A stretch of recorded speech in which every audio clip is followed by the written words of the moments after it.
Chapter 4389. In this smile, Yun Shishir vaguely saw Yu Yu and Gong Fan again. They had returned to the past. Yun Shishir covered her mouth and cried tears of joy. Boo-hoo, she let out a whimper. Seeing her like this, Yu Yu held his forehead helplessly. Mommy, why are you crying? Aren't I fine? Even though he said that, his eyes had unknowingly turned completely red. His lips were trembling badly as if he was trying his best to hold something back. Yu Yu tried his best to smile, but when the corners of his lips curled up, it looked like he was crying. Yun Shishir couldn't hold it in anymore. She pounced on the bed and hugged him tightly. Yu Yu, Mommy missed you so much. Mommy missed you so much. She thought that she would never see Gong Fan again. She didn't expect, at that moment, there were too many emotions in her heart. Yu Yu hugged her, too, and gently stroked the back of her head. Even though he was still a teenager, his actions exuded a mature aura. Okay, don't cry, okay? Mommy, I'm sorry to have made you worry. Yu Yu gently patted her face. Then, he gently held her face. Looking at the stream of tears on her face, his heart ached. He lowered his eyelashes, leaned closer to her, and gently kissed away the tears on her face. The intimacy between a mother and son was natural. No one could surpass the bond between her and Yu Yu. This had nothing to do with favoritism. During her most difficult time, she and Yu Yu depended on each other. The two of them were each other's strongest support and reliance. This bond was something that even Gong Jia couldn't surpass. The others also arrived one after another. Mu Yaja and Xiao Yichen were the first to arrive, followed by Gong Jia and Hua Jin. When Xiao Yichen saw Yun Shishir and Yu Yu hugging each other tightly, he was deeply touched. It wasn't envy or jealousy, but an inexplicable sadness in his heart. If he really wanted to say that he was envious, he was probably envious of this bond. Xiao Yichen was also affected by their emotions. His eyes reddened as he held Mu Yaja's hand tightly. Mu Yaja sensed the change in his emotions. He lowered his head and glanced at him, only to see him staring in the direction of Yun Shishir and Xiao Yichen. The man smiled and put his arm around Xiao Yichen's shoulders, patting him gently. Aren't you going to hug Mommy and brother? His reminder also seemed like encouragement. Originally, Xiao Yichen felt extremely guilty because he had doubted Yu Yu and Gong Fan previously. Now, he looked at them and felt touched, but he didn't dare to go forward for fear of being ostracized by Yu Yu. Mu Yaja obviously knew what he was thinking. When they were at the hospital, Xiao Yichen thought that Gong Fan had stabbed his mommy. He was extremely agitated and even said a lot of outrageous things. He was extremely upset. He shouldn't have doubted his brother. Because of this, he felt very regretful and didn't dare to take that step no matter what. After Mu Yaja's encouragement, he finally mustered up his courage. He clenched his fists and walked to Yu Yu's bed. Yu Yu, he called his name in a deep voice. Yu Yu heard his voice and turned around. When he saw that it was Xiao Yichen, he couldn't help but smile. Brother, her soft brother made little Yichen feel as if a knife was being twisted in his heart. Chapter 4390. Amused, Yu Yu tugged at his hand. Of all people, this was a sore spot. No way. Are you crying? No. Xiao Yichen stubbornly denied it, but everyone could hear the hoarseness in his voice as he choked on his sobs. In front of Yu Yu, as an older brother, he still had some dignity and did not cry easily. Now that his eyes were red, naturally, he did not want Yu Yu to see it. Yu Yu did not stand on ceremony and gently tugged at Xiao Yichen's sleeve again. Hey! Brother, Xiao Yichen called him a brother again. This time, it hit the weakest spot in Xiao Yichen's heart. Brother, I missed you. How about you? Did you miss me? Xiao Yichen lowered his head and laughed. I missed you, then. Yu was full of anticipation. Aren't you going to hug me? Xiao Yichen turned around and finally looked at him. Yu looked at his red eyes and said angrily, why are you crying? I'm not missing an arm or a leg. Aren't I fine? Xiao Yichen could no longer hold back and hugged Xiao Yichen tightly. Yun Shishir looked at them with gratification. The reunion of the two brothers caused everyone present to sigh with emotion. Gong Jia, too, was deeply affected by this. Feeling touched, he stepped forward and was about to reach out to hug the two brothers when Yu raised his head, only to be met with a familiar cold face. Go away. Gong Jia's touched expression froze. The touched feeling in his heart was immediately replaced by embarrassment. Gong Jia was furious. He had been so touched by the touching brotherly love just now. In the end, with just one sentence from Yu, he was struck by lightning. Hey! Gong Jia's face was full of resentment. Can't I hug you even if I want to? He even said that he was touched. What a heartless guy. No, go away. Gong Jia became even more suspicious. When did uncle offend you? Do you have to target me like this? Puchi. Xiao Jia, did you do something to offend you or Gong Fan? Otherwise, why would he be so against you? Hearing Yun Shishir's question, Gong Jia really thought about it carefully, but he couldn't figure out how he had offended this little nephew. He shook his head blankly. Hua Jin said, looks like you must have offended Yu by accident. Otherwise, why would she target you and no one else? Gong Jia said angrily, you heartless bastard. Why don't you think about it? Uncle has worked so hard to support your little lover. Little lover. Everyone turned pale with fright. These words were undoubtedly like a stone that caused 1,000 ripples. Alice had just arrived with Natalia.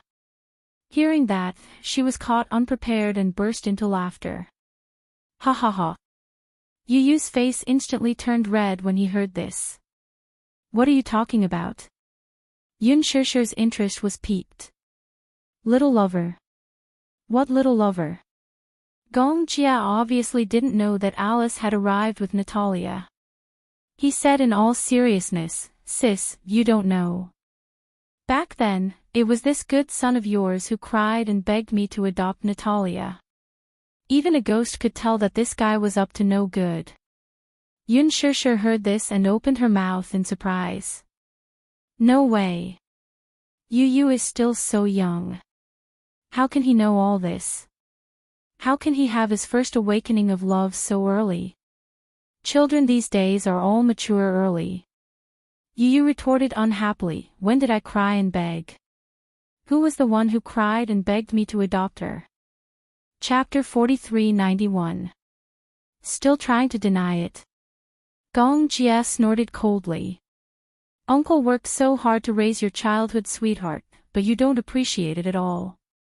You even dished uncle. Where's your conscience? Yu immediately explained to Yun Shishir. I just felt that Natalia was staying in such a cold and empty hospital, so I felt sorry for her and wanted to help her find a home. Uncle, you're thinking about things you shouldn't be thinking about. Damn pervert. Gong Jia was furious. Who are you calling a damn pervert? Yu rolled his eyes arrogantly. I'm talking about you. Damn pervert. Gong Jia pushed Yun Shishir and Xiao Yichen away and rolled up his sleeves. Fine, fine. Yu, we're not done. With that said, Gong Jia angrily reached out to pull Yu's face. Yu's face was very delicate and couldn't withstand his pulling. His face was twisted out of shape by the pulling. Xiao Yichen held back his laughter and pretended to persuade Yu. Uncle, don't bully Yu. Be careful not to damage his face. I'll take responsibility if it damages his face. Yu didn't cry out in pain. He stretched out his hand and wanted to pull Gong Jia's face back. However, Gong Jie's hand was much longer than his. It was easy for him to pull Yu Yu's face, but Yu Yu couldn't grab his face. Yu Yu was flustered and exasperated. Gong Jia. The little guy was so angry that he called out his name. One could imagine how angry he was. Gong Jia was even more amused. He didn't intend to let go. Who told you to call me a damn pervert? I'll give you a chance. Call me uncle and I'll let you go. In your dreams. Then I won't hold back. With that said, Gong Jia exerted more force. Ha ha ha. Everyone was tickled by this. Even Natalia couldn't help but laugh at this scene. Yu Yu had sharp ears and immediately heard her laugh. She turned to look at her and was caught off guard when she saw that she had also come. Let go. He glared fiercely at Gong Jia, as if warning him. Gong Jia also heard that Natalia was coming and immediately sent her away. The uncle and nephew looked at the main character awkwardly. Alright, stop messing around. Yun Shishir advised from the side and clapped her hands. Today is a day worth celebrating. Why don't we think of a way to celebrate? When Gong Jia heard Yun Shishir's words, he also felt that it was a good idea. Uncle, how do you plan to celebrate? Why don't we have a barbecue at the beach? Gong Jia has a collection of rare and precious wines in his wine cellar. Let's take them out today and have a taste. Gong Jia's face was full of regret after being betrayed by Alice. No. Those wines are all antiques. No way. Antiques. Muyaja's interest was piqued and he glanced at his brother-in-law. Alice immediately reminded him, it said that he has a bottle of sherry wine from 1775. This wine is very rare and priceless in today's market. Some people will sell it at high prices, but it's all fake. Xiao Jia's bottle of sherry wine, however, is the real deal. When he brought it back, the fragrance was unique. Muyaja was in high spirits. Looks like we're in for a treat today. Gong Jia snorted coldly. Don't even think about it. This wine is for me to taste in the future. Don't even think about coveting it. Yun Shishir felt wronged and said, sherry wine from 1775. I've heard of it, but I've never seen it before. Xiao Jia, why don't you take it out and let me see it? Gong Jia was speechless. Chapter 4392. Gong Jia said fiercely, if you want to loot my wine cellar, you'll have to do it over my dead body. 2 hours later. It was dusk by the beach and the waves were rolling. There was barbecue and champagne on the table. On the other side of the table were the hidden wines that Yun Shishir and Muyaja had looted from Gong Jia's wine cellar. Gong Jia sat weakly on the beach chair as if he was paralyzed. His eyes were empty and he looked as if he had nothing left to live for. Yu Yu and Xiao Yichen looked at him with heartache, but they didn't know how to comfort him. Yu Yu sighed. So pitiful, Xiao Yichen nodded. Yes, very pitiful. If I hadn't heard from Alice, I wouldn't have known that uncle was so rich. Sherry wine from 1775, pop. Muyaja opened the cork of the sherry wine. The captivating aroma was carried by the sea breeze to Gong Jia. Gong Jia turned his head and looked at the sherry wine that he had hidden for so long in Muyaja's hand. His heart ached so much that he almost couldn't breathe. My sherry, men don't cry easily. However, at this moment, Gong Jia couldn't help but tear up. He had never been in a relationship before, so he didn't know what it felt like to be heartbroken. It was probably as painful as he was now. He was heartbroken. Here comes the main event. Alice held the wine glass and happily went over to Muyaja. She poured half a glass of wine, but she couldn't bear to drink it. If she drank it, it would cost more than tens of thousands of US dollars. This sherry wine was Gong Jia's heart, Gong Jia's liver, and Gong Jie's spleen, lungs, and kidneys. At the thought of this, Alice was strangely excited. It was very difficult for her to take advantage of Gong Jie. Alice walked up to Gong Jie. Seeing that he was still gloomy, she raised her eyebrows as if to provoke him. "Shao Jie, aren't you going to have a drink?" There were a total of 2 bottles of sherry wine, but with so many people, each person only had 1 glass, and 1 bottle was soon empty. Gong Jie glared at her. "Are you very pleased with yourself? To be able to taste sherry wine while I'm still alive, of course I'm proud." Alice raised her goblet and smiled obnoxiously. There's an old saying, enjoy life to the fullest. What a great saying. Enjoy life to the fullest. Gong Jie gritted his teeth and stood up from the recliner. Everyone was drinking. Wouldn't it be a pity if he didn't drink after saving him? No way. He wanted to drink, and he had to fight for it. This was his wine, and he had to drink it sooner or later. If he drank too much, he would end up in his stomach, lest others covet it. After thinking it through, Gong Jie walked to Mu Yage's side. However, he saw that Hua Jin was also leaning against him, holding a goblet. After drinking 2 glasses, he felt that the wine was too delicious, so he came over for a 3rd glass. The 2nd bottle of sherry wine was opened, and half of it was already gone. Gong Jie was furious when he saw this. Feeling that there was something scary behind him, Hua Jin turned around, only to see Gong Jie glaring at him like a tiger watching its prey. He burped in fright. "Who allowed you to drink so much?" Gong Jie vented his anger on him. Hua Jin pouted, feeling wronged. "I didn't drink that much. Even if it was the 3rd glass, half a glass, it wouldn't be much." Gong Jie's eyes looked as if they were about to spit fire. "Enough is enough, all of you. Ha ha ha." Yun Shishir looked at Gong Jie's distressed expression and for some reason, she was amused. Chapter 4393. Gong Jie got even angrier. "Is it that funny? Shao Jie, is this wine your lifeline?" Yun Shishir asked with a pout. Gong Jie said matter-of-factly, "Of course. This wine is my lifeline." "So you're saying that this wine is more important than me?" Yun Shishir was so cunning that she had completely forgotten about him. Gong Jie disagreed. "How is that possible? Of course you're more important. Then I want you to share this wine with everyone. You've already drunk it, yet you're still pulling a long face. If you don't drink to your heart's content, won't it lose its value?" Gong Jie was speechless. She made so much sense that he couldn't refute her. "That's enough." Yun Shishir walked over and patted his shoulder gently.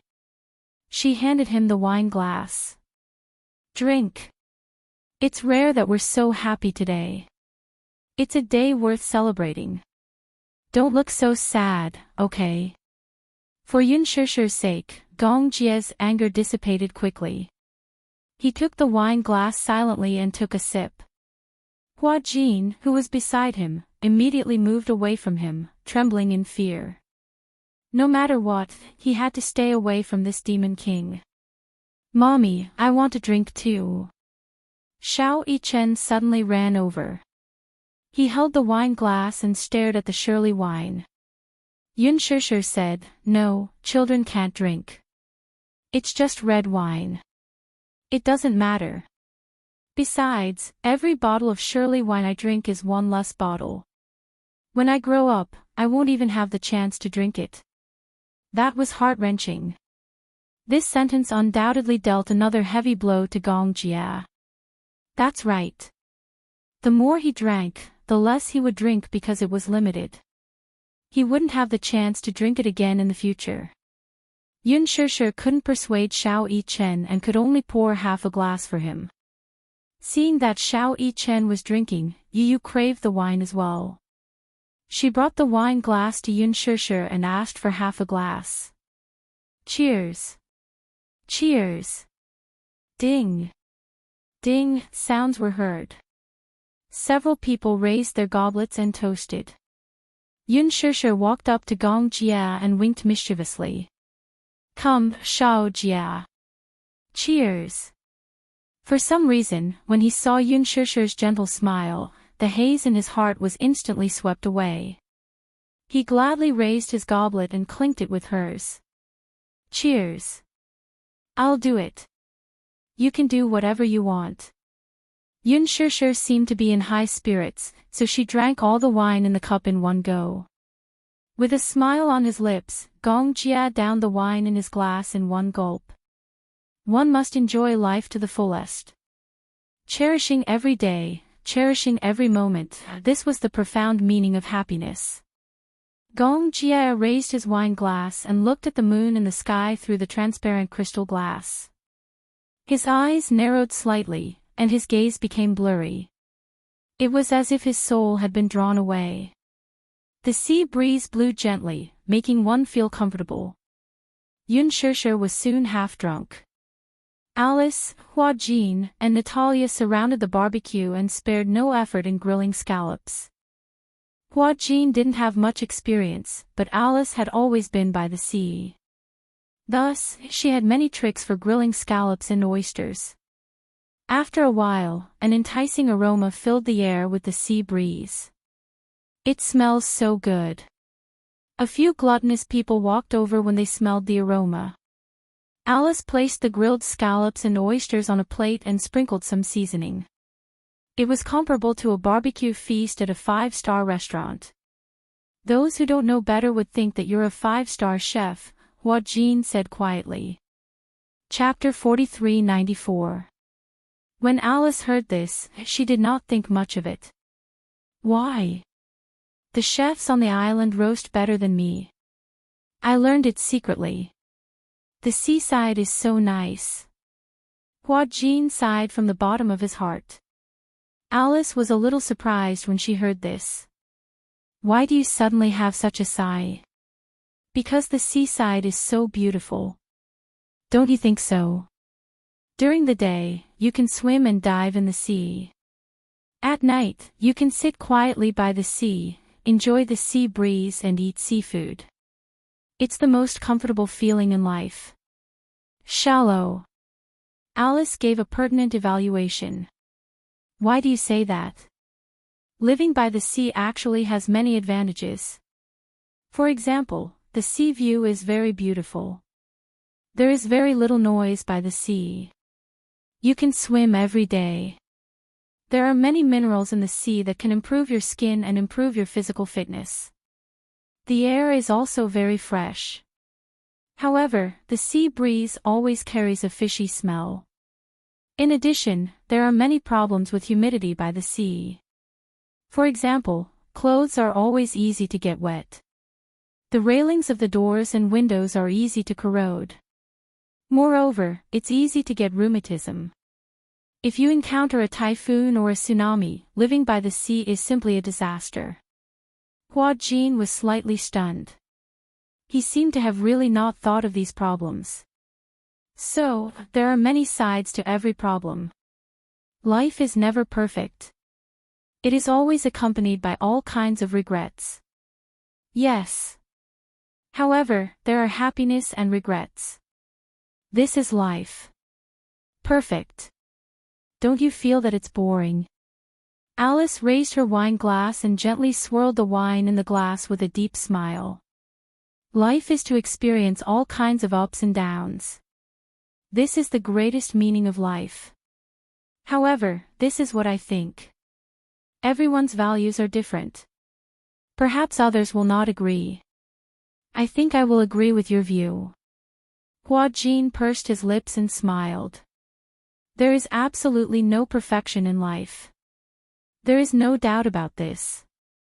If a person's life is too smooth, that would be unbelievable. Grasp every regret and cherish every happiness. Well said. Huajin raised his wine glass. To your chicken soup for the soul. Cheers. Alice drank the wine in one gulp. Yu suddenly muttered, "What are you guys talking about?" The scallops are about to win. Alice looked at her own barbecue grill. Sure enough, the scallop meat was trembling and making a slightly charred sound. This is also one of the regrets of my life. Hua Jin put the burnt scallop aside. A burnt scallop is an imperfection in life. Alice smiled knowingly. Not far away, Gong Jia was lying on a recliner, watching this harmonious scene, especially when he saw Hua Jin and Alice talking and laughing. He didn't know why, but he felt a little irritated. The two of them seemed to be getting along quite well. Could it be that Hua Jin was interested in Alice? Thinking of this possibility, Gong Jia felt a strange sense of crisis. Even he himself did not understand why he had such an inexplicable feeling. At night, after the party was over, Hua Jin walked back to his room. In the corridor, he unexpectedly bumped into Gong Jia. He leaned against the door of his room with his arms crossed, as if waiting for someone. Hua Jin couldn't help but feel strange. It's so late. Why aren't you going back to your room to rest? Chapter 43-95. It can't be. You're drunk. Hua Jin sniffed and looked up, but his eyes met with Gong Jia's deep gaze. He got a shock and deliberately distanced himself from Gong Jia. Gong Jia couldn't help but tease him. Am I so scary that you want to keep your distance from me? Drunk people like to find fault with him. Of course, he had to keep his distance. Besides, Gong Jia was so violent. What if he got drunk and lost control and beat him up? Hua Jin looked at him anxiously. Calm down. How am I not calm down? Then, since you're drunk, you should go back to your room and rest. How can you tell that I'm drunk? I can tell from how much you talk. However, Hua Jin only dared to say that in his heart. If he said that in front of Gong Jia, wouldn't he be courting death? You like Alice?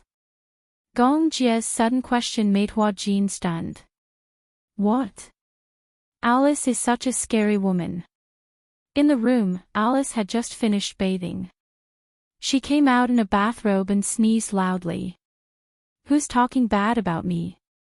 She muttered to herself as she walked towards the bed. What's scary? Do you know what her biggest interest is? Hua Jin's curiosity was piqued at once.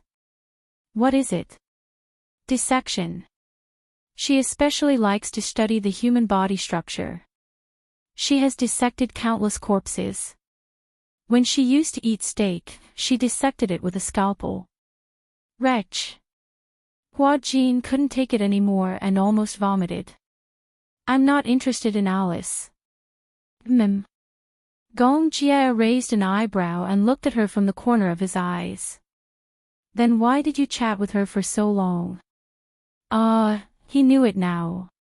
This Gong Jia must be secretly in love with Alice.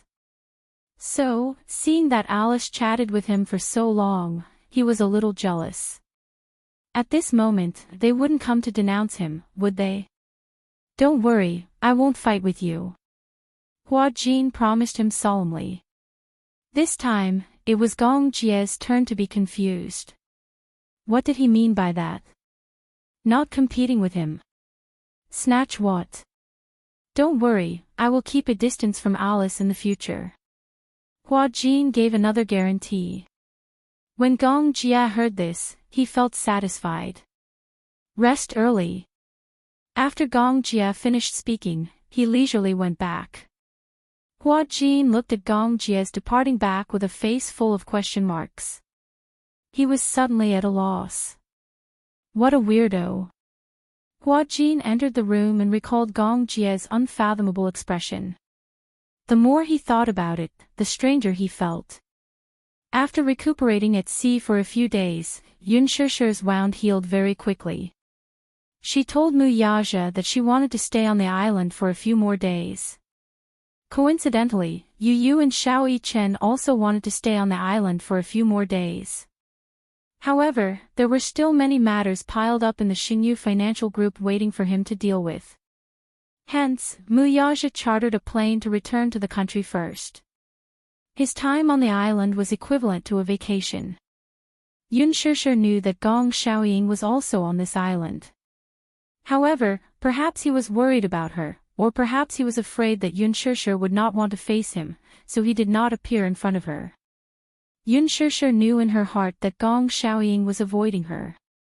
However, she also understood that he was avoiding her for her sake. He did not want to embarrass her. On this day, Yunshishir suddenly said to Gong Jia, "I want to see him." Him. Chapter 43-96. Why do you want to see father all of a sudden? Gong Jia was pleasantly surprised. He held Yunshishir's shoulders in disbelief and asked, "Have you decided to forgive father?" Yunshishir did not answer. Instead, she looked deeply at Gong Jia. The relationship between him and me is very complicated. However, I had secretly promised that if Yu was safe and sound, would choose to let go of everything and not bear any grudges. Now that Yu is really safe and sound, perhaps even God is guiding me to forgive him. Gong Jia was comforted and asked, "Don't you hate him anymore?" "Of course I do. How can I not hate him?" As Yunshishir spoke, she sighed and turned to look at the boundless sea. She smiled and said, "I admit that I was too vicious in the past. At that time, I blamed all my misfortunes on him." Actually, she understood. All the fortune and misfortune in her life had been caused by that man. It was because of him that she had become an orphan. However, it was also because of him that she had become entangled with the Mu family. Everything that had happened after that, including the entanglement between her and Muyaja, was also because of him. However, all the misfortunes had made her hate him. However, she had not been grateful to him for all the good things that had happened. She wanted to punish him with such unfairness. However, in reality, they were the ones to be punished in the end. There was no winner or loser between the two of them. She had decided to let go of all her grudges. It could be considered as doing it for her family. It was not good to be too vicious in her body and in her heart. Muyaja was also aware of her decision. She had already told him in advance and asked for his opinion. What opinion could Muyaja have? After all, Gong Xiaoying was her father, her biological father. Blood was thicker than water. There were some things that could not be severed in this lifetime. Muyaja still had some opinions about this father-in-law of his. His own son had been cheated by his grandfather, and he had been cheated so miserably. As his son-in-law, no matter how much he tolerated it, he still had a sense of propriety. However, when Yunshishir told him that she had decided to forgive Gong Xiaoying and asked for his opinion, Muyaja said, "This is a grudge between you and your father. It's not appropriate for me to get involved. However, no matter what decision you make, I will support you." Therefore, Muyaja left Dark Wind Island in advance and returned to the country. He wanted to leave Yunshishir and Gong Xiaoying behind to deal with this matter. Gong Jia said, "If you really want to see him, I can arrange it for you right away. There's no need for that." "Where is he?" "I'll go see him." Gong Jia was very surprised by her initiative and nodded his head as well. He made a phone call. "Jed, where is my father now?" Zephyr Island is huge. On the huge island, many corners were filled with cameras. Jed was the designer in charge of security. No matter who the culprit was, as long as he called him, he would be able to find them immediately. "Master is in the castle." He reported Gong Xiaoying's location and did not ask too much. Gong Xiaoying brought Yunshishir to the castle. After entering the castle, Gong Jia first brought Yunshishir to the living room. Then, he went to the study on the 3rd floor to look for Gong Xiaoying. In the study, Gong Xiaoying was staring at the photo on the table in a daze. In the photo was a family photo of Yunshishir and Muyaja. Gong Jia was also in the photo, and even Hua Jin was in it. However, he was not in it. This family photo was brought back by Gong Jia. Chapter 4397. He specially printed an extra photo and gave it to Gong Xiaoying. From then on, this photo replaced Mu Qingqing's photo in a photo frame and was placed on the desk. This was a place where he often saw it. Every time he felt tired, he would hold the photo and look at it for a while. His fingers caressed Yun Shishir's face, Yu Yu's face, Xiao Yichen's face, Yu Yao's face. This was a concern that he could not let go of no matter what. Other than that, he did not have any other thoughts. Originally, he was very obsessed with acknowledging Yun Shishir. He wanted to acknowledge her as father and daughter. Even if he had to resort to unscrupulous means, he would not give up until he achieved his goal. However, when he saw the series of pain that his decision had brought to Yun Shishir, it was impossible for him not to be upset. He realized how selfish his thoughts were. It was because of his selfishness that Mu Qingqing did not pick him up at the last moment. It was because of his selfishness that the daughter he cared about the most, who had been homeless for so many years, he had repeatedly hurt her because of his ignorance. He finally figured it out. Acknowledging her as father was not worth mentioning compared to his daughter living a good and happy life. Therefore, Gong Xiaoying did not ask for anything. As long as Yun Shishir could live a good and peaceful life, he did not ask for anything else. He did not expect to be forgiven. Although, if Yun Shishir would never forgive him for the rest of her life, perhaps this would become a heavier regret than Mu Qingqing. However, this was his own doing, and he could not blame others. Even if Yun Shishir really did not forgive him, it was only right. He did not force anything. He was staring at the family photo in a daze when a voice suddenly came from beside him. "Father," Gong Jia's sudden voice startled him. Gong Xiaoying looked up in surprise. When he saw Gong Jia pushing the door open and walking in, he immediately became serious. "Why did you come in without knocking?" Gong Jia said confidently, "I knocked on the door." "Are you deaf?" Gong Xiaoying was speechless. This kid was really becoming more and more impudent. In the past, she had always been well behaved in front of him. Gong Xiaoying awkwardly put the family portrait back to its original position. He cleared his throat and asked, "Your sister, did she leave?" "No." "Oh. How long does she intend to stay on the island?" When Gong Jia heard this, he was a little suspicious. "Father, are you chasing her away?" Cough. Gong Xiaoying glared at him awkwardly. "Why would I chase her away? It doesn't matter how long she stays on the island. He could afford to raise her for the rest of her life. He could even support the Xingyu financial group behind Mu Yaja, let alone Yun Shishir." Gong Xiaoying pretended not to care and said, "If she likes it here, then let her stay for a while. The scenery here is good. It's not bad as a vacation spot." Gong Xiaoying introduced the island as if he was introducing a vacation spot. He pretended to casually ask her to stay, which made Gong Jia not know whether to laugh or cry. At the same time, he felt a little sorry for her. Gong Xiaoying could not appear, but as a father, he definitely hoped that Yun Shishir would stay on the island for a few more days. This feeling was like knowing that his daughter was on the island. Although he could not see her, he felt inexplicably at ease. After the age of 50, Gong Xiaoying had this feeling. Some people, once you met them, you would not see them again. Life was long and counting down. Chapter 4398. There were too many regrets in his life.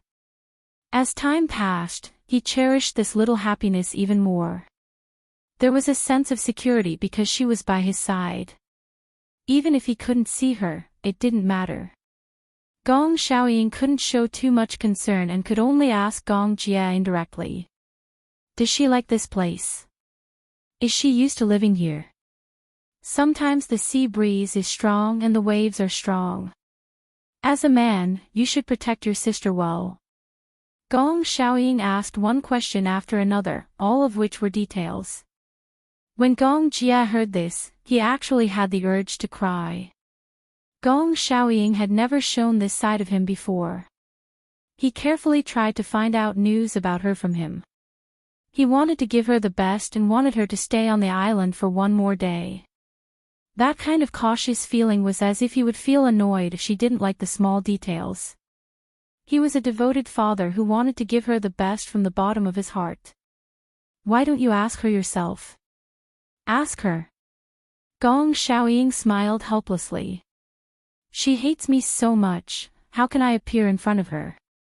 As a father, I'm not qualified. As her younger brother, you can't wrong her. Do you understand?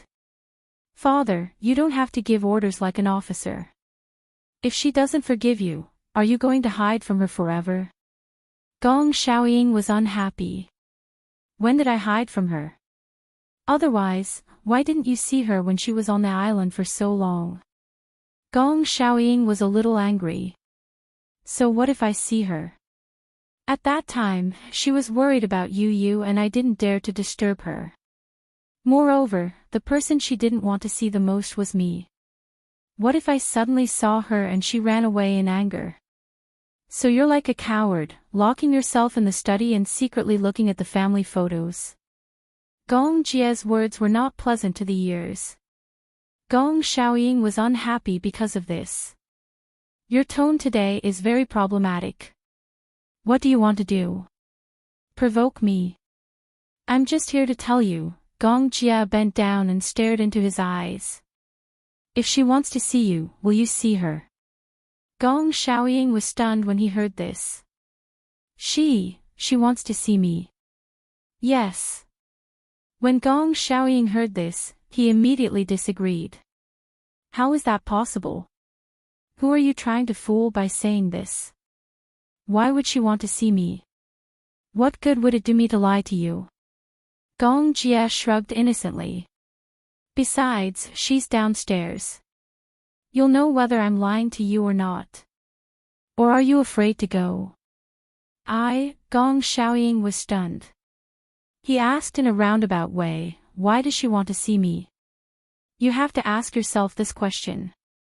It's not good for me to interfere in the matters between you and your father. After Gong Jia finished speaking, he raised his wrist and looked at his watch. She said she's willing to wait for you for 30 minutes. If you don't want to see her, she won't wait. Father, it's up to you. After saying this, Gong Jia walked away leisurely. Gong Xiaoying glared at his back view and said angrily, this little rascal, he has no respect for his elders. Following this, Gong Xiaoying actually didn't have the confidence to tell her that Yun Shishir wanted to see him. He didn't know why she wanted to see him. Could it be that he had been discovered secretly watching her through the surveillance camera? Chapter 4399. Other than that, what else could it be? Gong Xiaoying couldn't think of anything. He didn't dare to meet her rashly.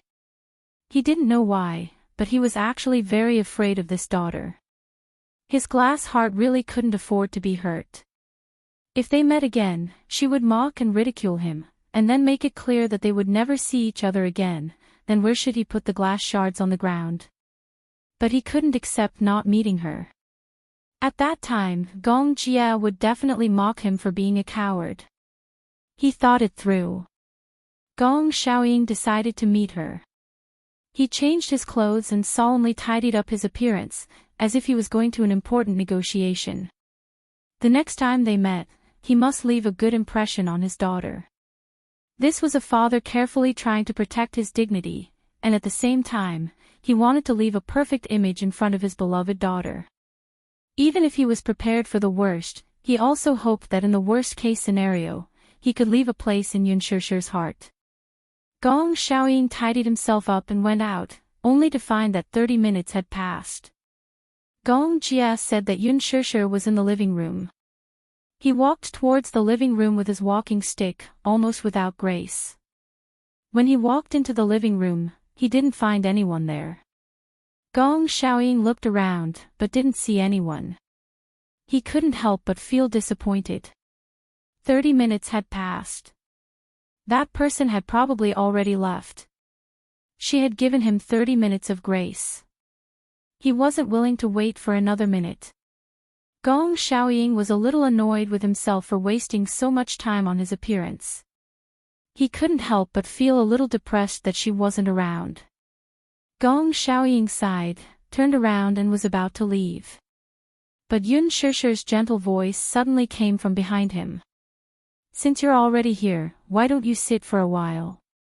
Gong Xiaoying's back stiffened. He turned around in surprise and saw Yun Shishir coming out of the bathroom.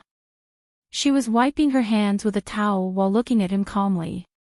Just now, the reason why he didn't see her at first glance was because she went to the bathroom to wash her hands. When she walked out, she saw that he was about to leave. She was a little surprised. "Just now. I didn't see you. I thought you had already left." Facing her like this, he seemed a little embarrassed and nervous, so much so that his words were not as swift and decisive as before. In the past, no matter who he faced, he always had a feeling of superiority. Even when facing her, it was the same. Knowing that she was still alive, when he went to see her, he wanted to give her the dignity and aura of a father. But that was just how people were. It was just that he had lost it once and did not know how to cherish it. Now, he didn't even care about Grace.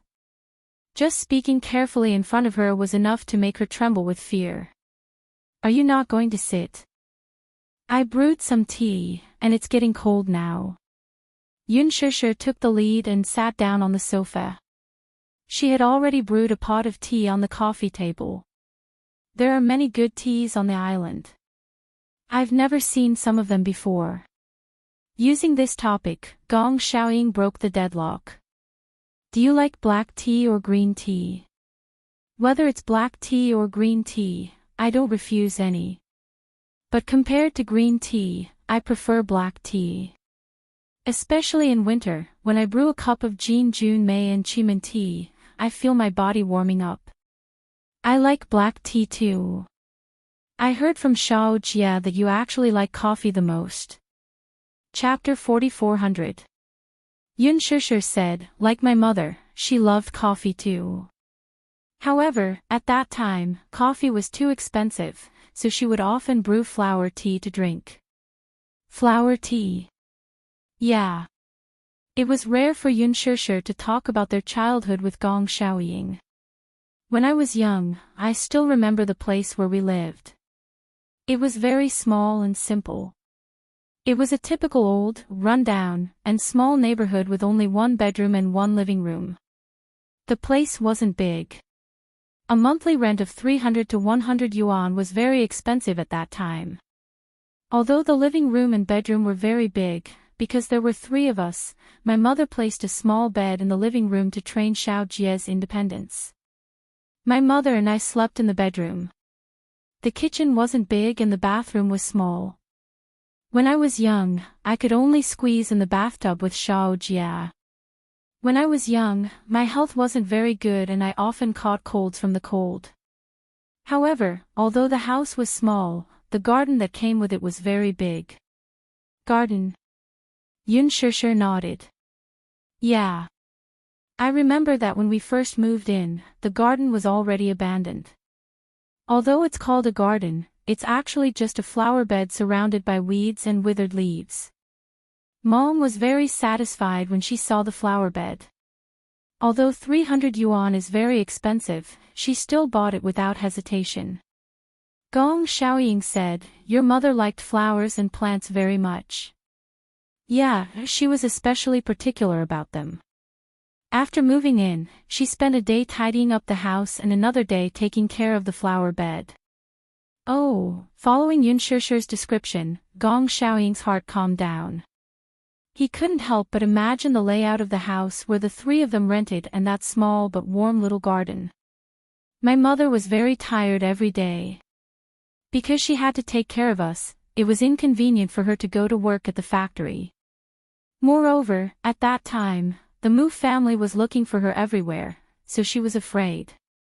Therefore, she hid at home, washing clothes, sewing clothes, and taking care of the children. Sometimes, she would take some odd jobs back home. At the mention of Enchanting, many memories flew in Yunshir's mind. Those memories were like a revolving lantern, appearing in her mind scene by scene. Even after so many years, she still couldn't forget Enchanting's voice and appearance. Her every frown and smile made her yearn for her very much. Gong Xiaoying asked, "What kind of odd jobs?" "The kind of assembly of small parts. She gets paid according to the number of parts she made. It cost 50 cents to make one.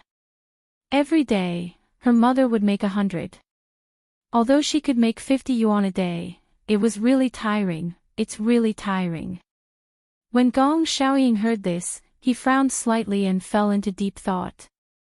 50 yuan, at that time, to him, it was probably just a dessert. However, Mom was very optimistic. She didn't make a fuss, no matter how tired she was. Sometimes, when she couldn't get any work, she would happily go to the back garden to take care of her flowers and plants. But most of the time, she liked to sit by the window and look out. But we really don't know what she's looking at. Later, I found out. She was waiting for someone by the window. She was like a stubborn soldier. Even if she was wounded and exhausted, she still held her sword and held on to the last lonely city. Chapter 4401. I still remember that the neighborhood was quite messy. At that time, this small district was actually a slum area. There were also many workers who came to Shangjing to work. However, many drug addicts and people with criminal records lived there. When Mom came home from grocery shopping, people would often whistle at her. Every night, she would be afraid and lock the door several times. Sometimes, strangers would knock on the door in the dead of the night. Mom would be so scared that she would hide under the blanket and hug me, trembling. But little Jia is the only one who sleeps soundly every time. Gong Xiaoying listened carefully. He did not expect that Yunshir would be willing to tell him these things. However, these were exactly what he wanted to hear. He especially wanted to know how Enchanting lived during that period of time. She must have had a hard time raising 2 children. Every time he thought of this, Gong Xiaoying's heart ached. However, what was the use of heartache? She had already passed away. Yunshir said, "I remember that there was a period of time when everyone in the neighborhood was in a state of panic. This was because a murder case was discovered in the neighborhood. A prostitute died in a rented apartment. It was said that she had recruited a customer who was a drug addict. When he entered her apartment, his drug addiction kicked in and he asked her for drugs. She did not do this business at all, so where would she get drugs from? That customer went crazy and killed her cruelly. The corpse was left in the rented apartment and no one cared about it. The prostitute also had a child who was only 3 years old at that time. The police analyzed that after 7 days, the neighbors smelled a stench and called the police. When they came, the woman was lying in the living room and the bedroom door was locked. Every time she did business, the woman would lock the child in a room. After 7 days, no one cared about the child and the child starved to death. These stories were unheard and unimaginable by people at Gong Xiaoying's level. At that time, many people said that the murderer was a psychopathic murderer who was out to take revenge on society, especially on women who lived alone with children. They bullied such people. Before the case was solved, the entire neighborhood was filled with rumors. Mom was especially afraid, so she asked someone to come over and change the windows and doors. It's very hard to raise 2 children alone without a man to take care of them. Gong Xiaoying paused, somewhat puzzled. Didn't your mother think about getting married? Get married? When Yunshir heard this, she couldn't help but smile as if she was mocking her. You should know mother better than I do. Get married? Yes, she didn't have to worry about marriage. No matter what, her beauty was there. Anyone who liked her, regardless of their status, would be bewitched by her beauty. But then, little Jia and I would have a stepfather. She doesn't want us to be wronged. She felt that she would definitely be able to wait for the man in her heart, and that man would definitely not let her down. I didn't let her down.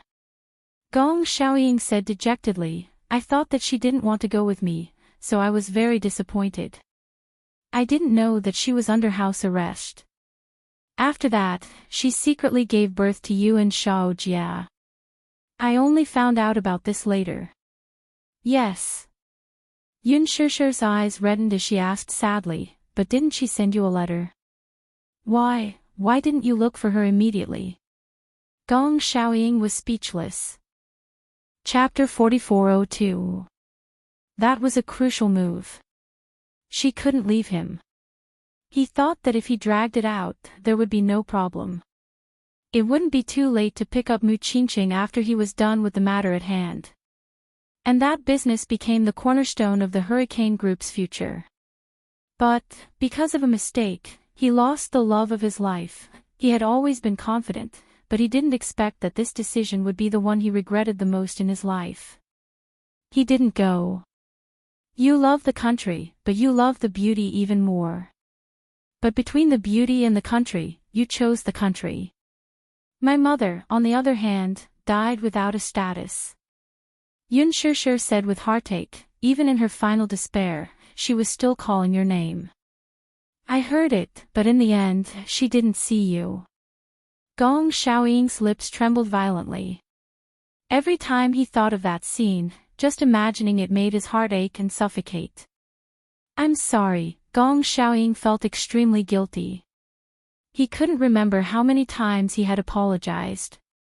Looking at the photo, looking out of the window, looking at the sky, sometimes dreaming of him, or thinking of Mu Qingqing, he would feel guilty and apologize. But he couldn't remember how many times he had apologized. Yun Shishir was indifferent when she heard that. She shook her head gently. I'm not here to blame you. Moreover, you don't have to apologize to me. Fate is sometimes like dominoes. If there's a missing link in the middle, the outcome will be different.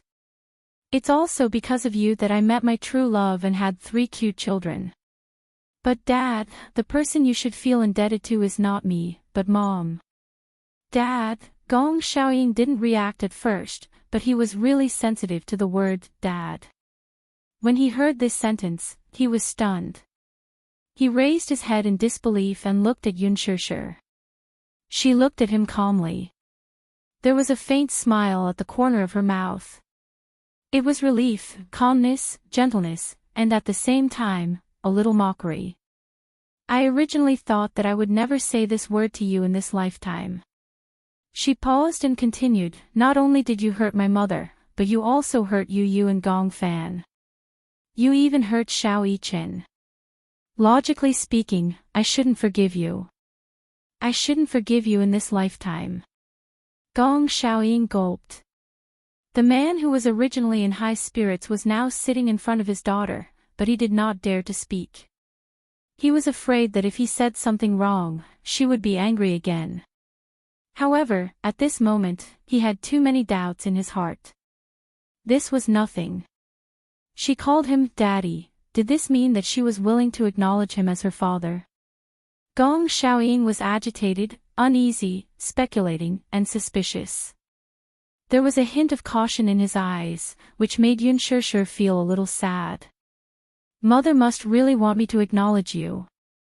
Sometimes, in my dreams, I would dream of her. She stood in front of me, smiling, looking at her as if I saw myself. The reason why I have such a deep impression of her appearance is because I really look like her. Perhaps this is also a kind of inheritance.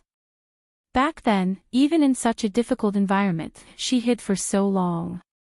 For so long, she questioned whether she should give birth to Xiao Jia and me. It was all for the sake of passing on her life.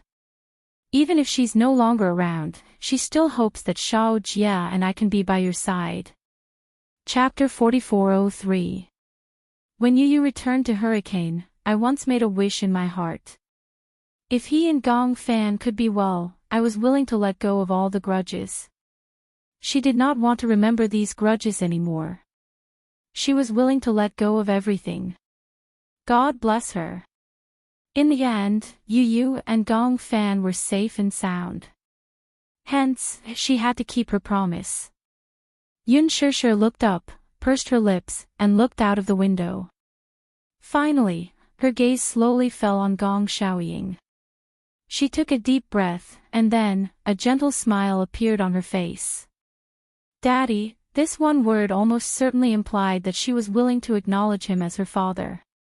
At that moment, Gong Xiaoying's rationality collapsed. He had thought that she would hate him for the rest of her life. But he had never thought that she would be willing to forgive him.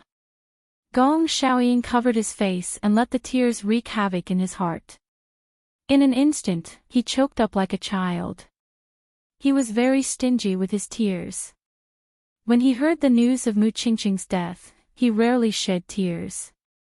At that time, he was still a little confused about the fact that Mu Qingqing had left him forever. He even vaguely felt that she was not dead and was just hiding from him. However, after a long time, when he looked at her photo, at a certain moment, the thought that she was really dead came to him.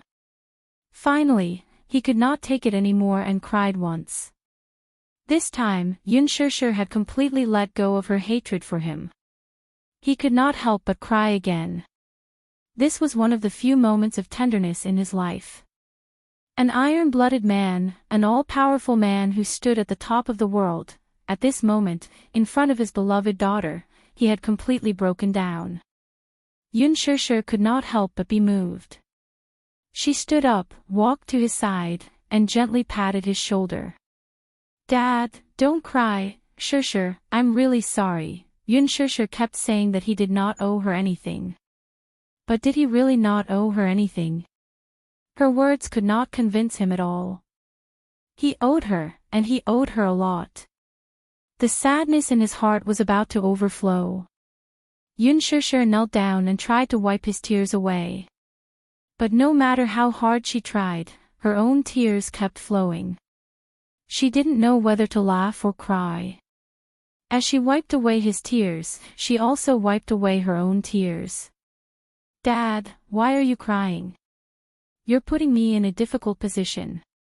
Are you really willing to acknowledge the Gong family? Gong Xiaoying was still extremely cautious and careful. He was afraid that her words were just empty words. What else?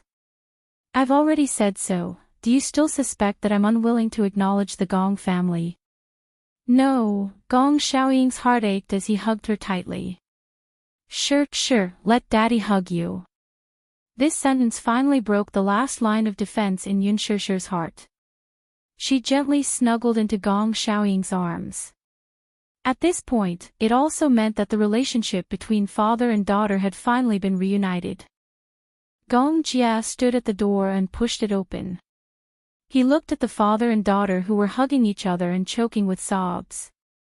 His eyes were filled with bitterness.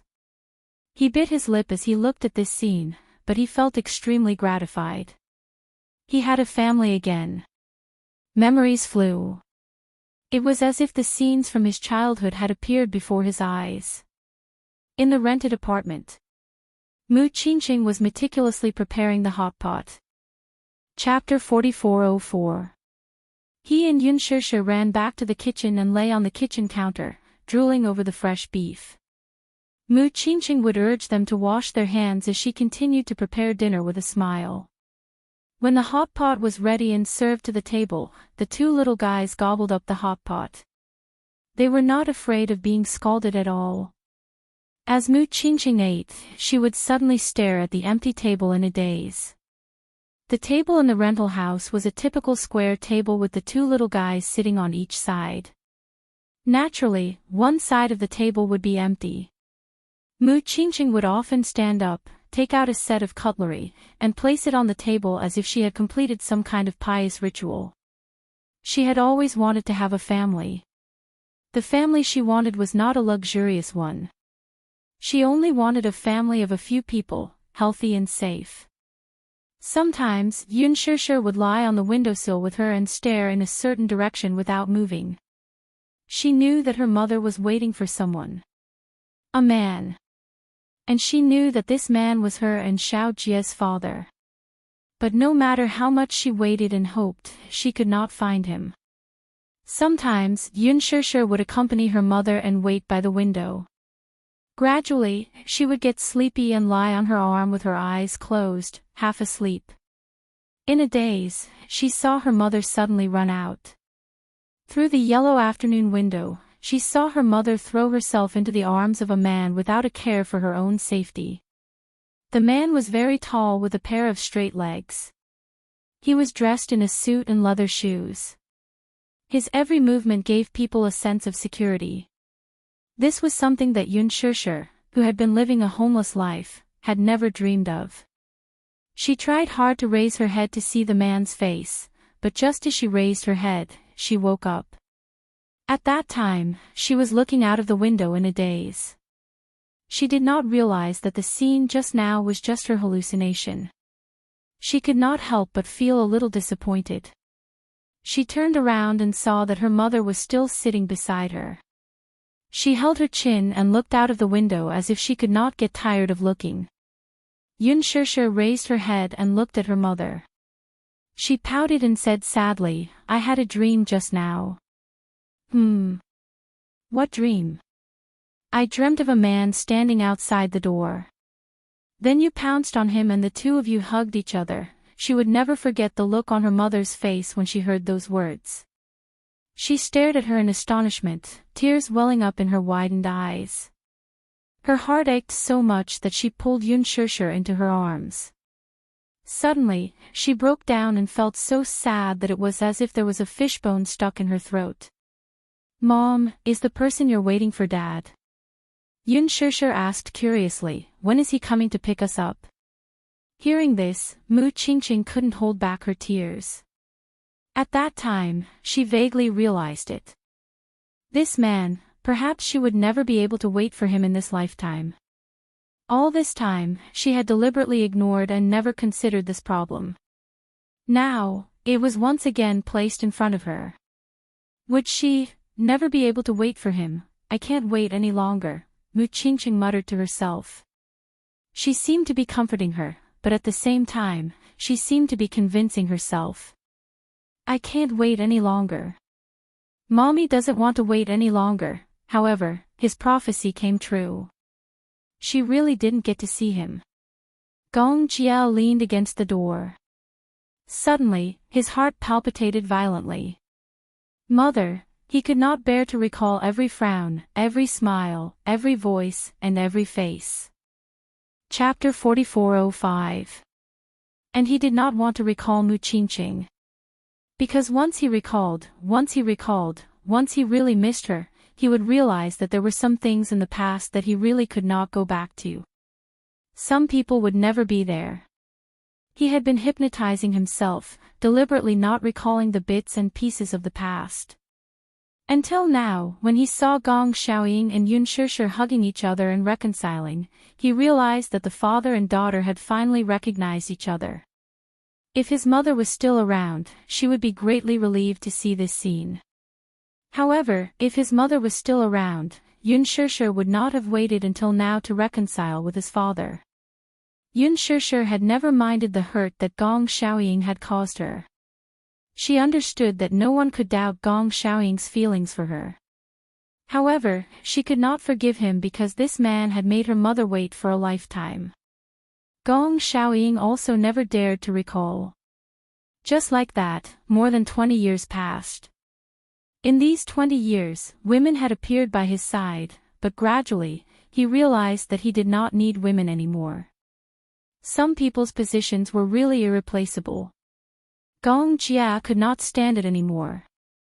Affected by such an atmosphere, he looked a little lost. He silently turned around and walked down the stairs as if he had lost all his strength. On the way back to the room, Hua Jin and Gong Jia bumped into each other. "Hey, Gong Jia." However, halfway through his words, Hua Jin paused and did not speak again. He was shocked to find that there was a clear tear stain on Gong Jia's face. No matter how hard Gong Jia tried to hold it in, he could not stop his sad tears. Gong Xiaoying had been waiting for Yun Shishir's forgiveness, but he did not have any expectations. Just like how Mu Qingqing did not have any expectations when she waited for him. However, more than 20 years later, Yun Shishir finally forgave Gong Xiaoying. Her forgiveness also seemed to mean that Mu Qingqing had forgiven Gong Xiaoying. He finally realized that his mother had finally met the man in her heart that she had been thinking about all this time. For so many years, he had always had a vague feeling. That was, his mother was clearly still by his side and had not gone far away. Sometimes, in his dreams, he could still clearly see his mother's voice and face. Perhaps he did not realize it in his heart, but he actually hated Gong Xiaoying. Now, he should really let go of all this. What's wrong? Hua Jin was a little surprised by Gong Jia's soullessness and walked over. When Gong Jia saw him, he did not say a word as he gently clasped his hand on his shoulder. Don't move, what are you doing? Let me. Gong Jia leaned his head weakly on Hua Jin's shoulder. His weight almost all of his bodies was almost all. SSS, to be, he too SSS. At night, Gong Xiaoying was sleeping on the bed when he suddenly felt a little inexplicably uneasy. In a trance, he was half awake and half asleep. Although his mind was very clear, his consciousness had already entered the dream. In the dream, he clearly saw that he was standing in a very dilapidated neighborhood. This was a very backward residential area.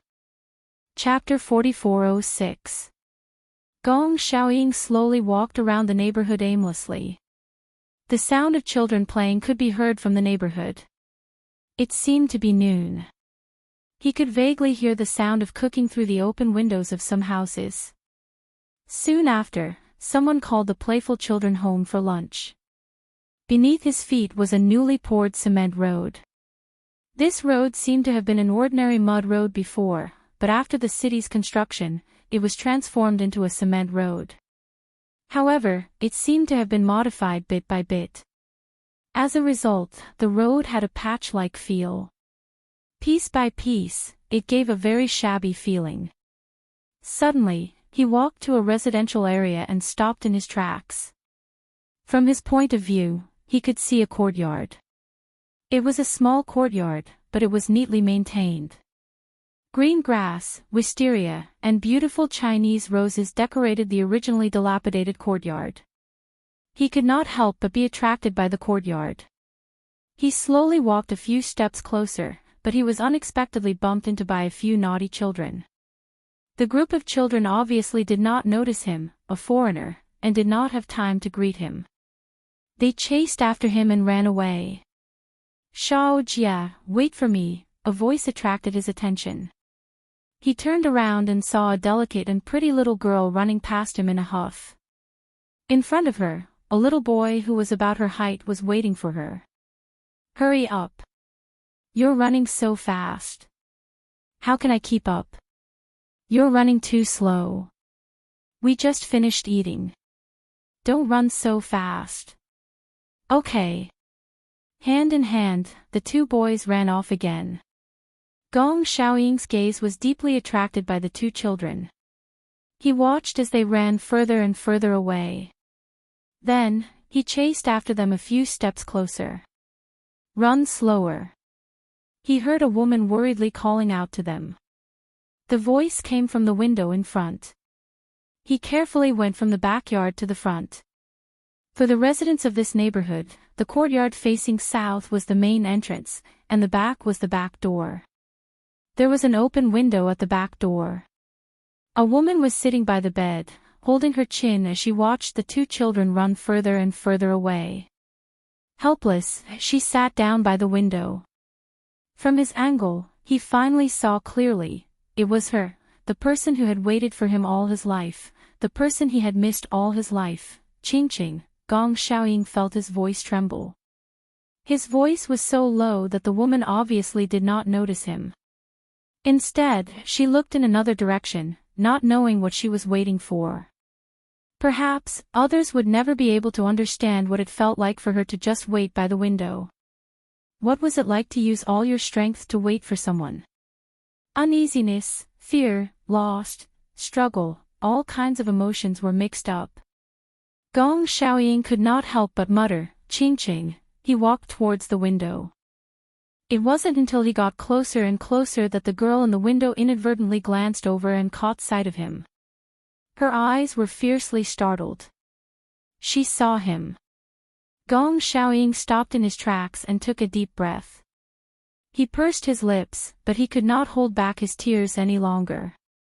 After brewing in his throat for a while, he finally spat out a mouthful of turbid air. His eyes were red as he looked at her.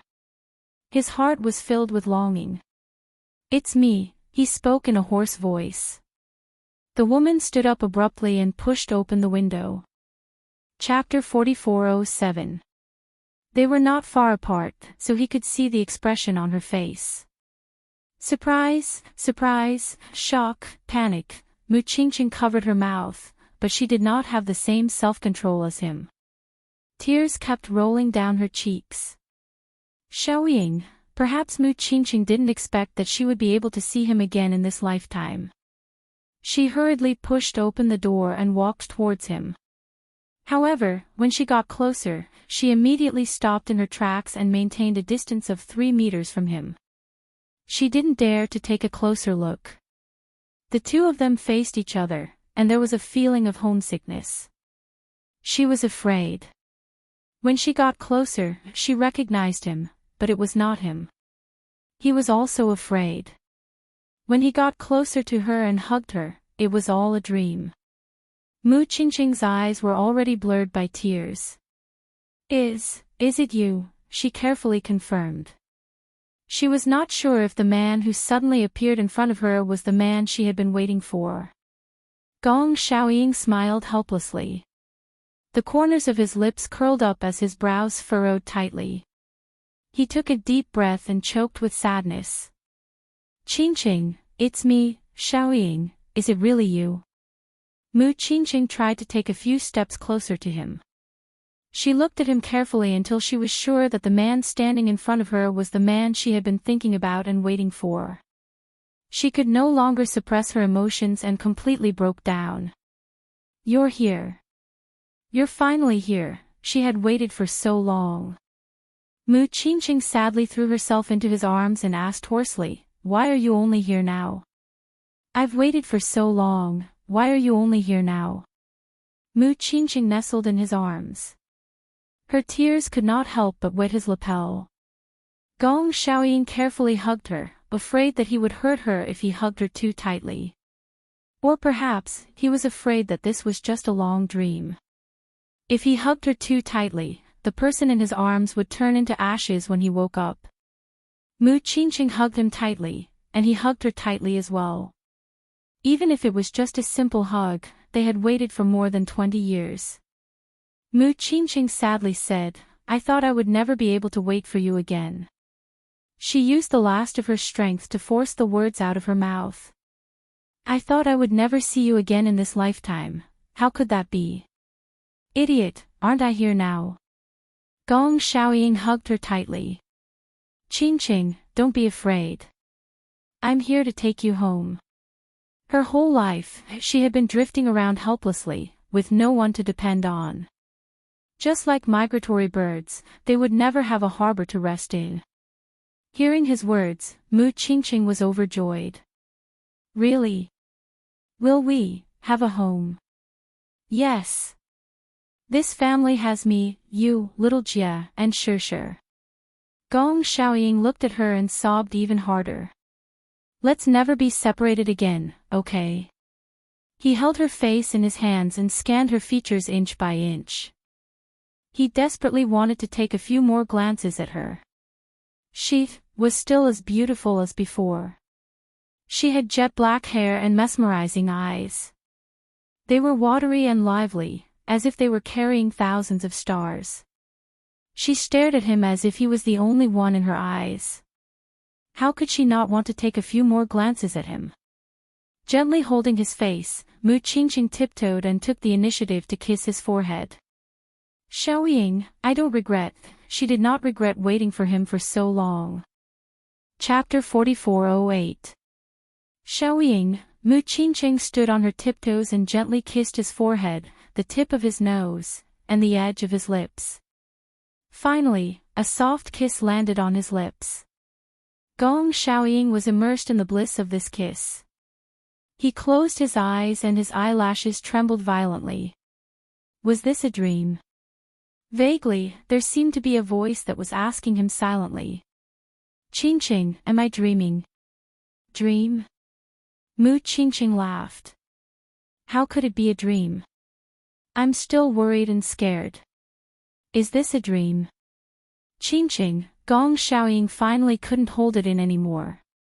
He buried his face in her neck and couldn't control his tears anymore. I miss you so much. These 4 words couldn't express how much he missed her. He seemed to recall the first time they met. She was beautiful and moving. She looked back and smiled, and he fell in love at first sight. When they were swimming in the lake, he hugged her and kissed her ear, telling her how much he loved her. She wasn't the only woman he had. However, there were many women who passed through his life, but she was the only one who left such a deep impression.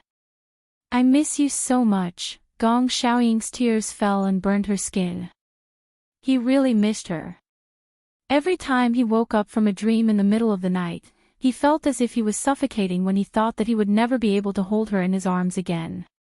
He had also been young once, and he had also made a solemn vow of undying love with her. However, he made her wait for so long. In the end, she didn't see him. Xiaoying, I miss you too. Mu Qingqing held his face and gently kissed his lips. However, he gradually realized that there was an empty space in his arms. He opened his eyes and saw that Mu Qingqing's body was gradually becoming transparent. Qingqing, he suddenly panicked and reached out to grab her hand. However, the moment he reached out, his hand passed through her body. It was as if countless petals gathered together and were blown away by the wind. Mu Qingqing's gentle smile was gradually buried by the petals. Finally, it was blown away by the wind. Gong Xiaoying abruptly sat up on the bed. Only then did he realize that everything he had just seen was actually a dream. In his dream, he saw her. It was as if he had returned to the place where she had been waiting for him. She was still standing guard there. However, the ending was different from reality. He had found her, and she had waited for him. The regrets of this life seemed to have come to an end because of this. Was it really just a dream? Or perhaps, she had never left. It was as if the two of them had fulfilled their long-cherished wish through this dream. Gong Xiaoying's eyes became a little blurred. He got out of bed and walked to the window. Outside the window, the horizon in the distance was gradually turning bright. He believed it. Mu Qingqing didn't leave. As long as his longing for her remained, this longing would bring him to the end of the other realm, to the place where she was. And she would rely on his longing for her to return to the dream and meet him again. Love would convey each other's beliefs to the other side. Please remember me. Although goodbye must be said. Please remember me. Tears don't fall though I must go far away from you. You live in my heart. In every night of separation I sing a song for you. Please remember me. Although I must go far away, please remember me. When I hear the sadness of the guitar, this is the only proof that I am with you until I hug you again. Chapter 4409. Gong Jia vaguely felt that someone was sitting by the window. He forced his eyes open and saw a familiar figure sitting by his bed. It was a woman. Gong Jia furrowed his brows as a hand seemed to be gently placed on his forehead. You're awake. What's wrong? Do you have a headache? Mu Qingqing's gentle voice rang in his ears. Was it his mother? Gong Jia suddenly felt a lump in his throat. He leaned over and subconsciously hugged her waist. Mom, slap. Slap. Slap. The hand that was originally on his forehead began to gently pat his face. A voice filled with disdain sounded in front of him. Wake up, wake up! Gong Jia finally woke up and opened his eyes wide. At this moment, a beam of sunlight shone in from the window. He realized that the sky had cleared up. The sun was high in the sky and it was shining brightly. Under the bright sunlight, he finally saw the person in front of him clearly. Hua Jin stared at him speechlessly. Gong Jia suddenly sat up from the bed and grabbed him by the collar. What are you doing? Hey, what are you doing? Why are you glaring at me so fiercely? Hua Jin looked aggrieved. I worked so hard to take care of you for the whole night. You take care of me. Gong Jia expressed his doubts. What about me? Hua Jin sized him up and asked tentatively, what do you mean? Have you forgotten what happened last night? What happened last night? Gong Jia frowned and looked at Hua Jin. He suddenly said something that almost made Hua Jin choke to death. Did we sleep together? Could it be that he mistook Hua Jin for a woman and something happened? Although he was drunk and did not recognize anyone, he had to admit that Hua Jin was indeed more beautiful than a woman. However, he was not the kind of man who would mess around after drinking. Hua Jin's face immediately turned red. Are you out of your mind? Gong Jia snorted, then tell me what happened last night. Yesterday, you were drunk. I was afraid that you would vomit in the middle of the night, so I stayed by your bedside and didn't sleep the whole night. Vomit? Ah. I remember there was a man on the news who got drunk. He was so drunk that he vomited all over his body. However, because he didn't clean up the vomit in his mouth in time, it went back into his trachea and he eventually suffocated. If you died because you were drunk, wouldn't that be a pity? Gong Jia's expression turned even uglier. Could it be that in his heart, he was that inferior? When Hua Jin saw his cold face, he was instantly annoyed. Heh, you really have no conscience. He stood up angrily. Just as he was about to turn around, Gong Jia took a deep breath and gently held his forehead. Because he drank a little wine last night, he had a hangover and had a bad headache. He furrowed his brows and said helplessly, Sorry, I mistook you for my mother just now. Your mother? When Hua Jin heard this, he immediately turned around and sat by the bed. He asked curiously, Is your mother called Mu Qingqing? Last night when you were drunk, you kept calling out, Mom. Are you thinking of your mother? Sure and her father have also acknowledged each other.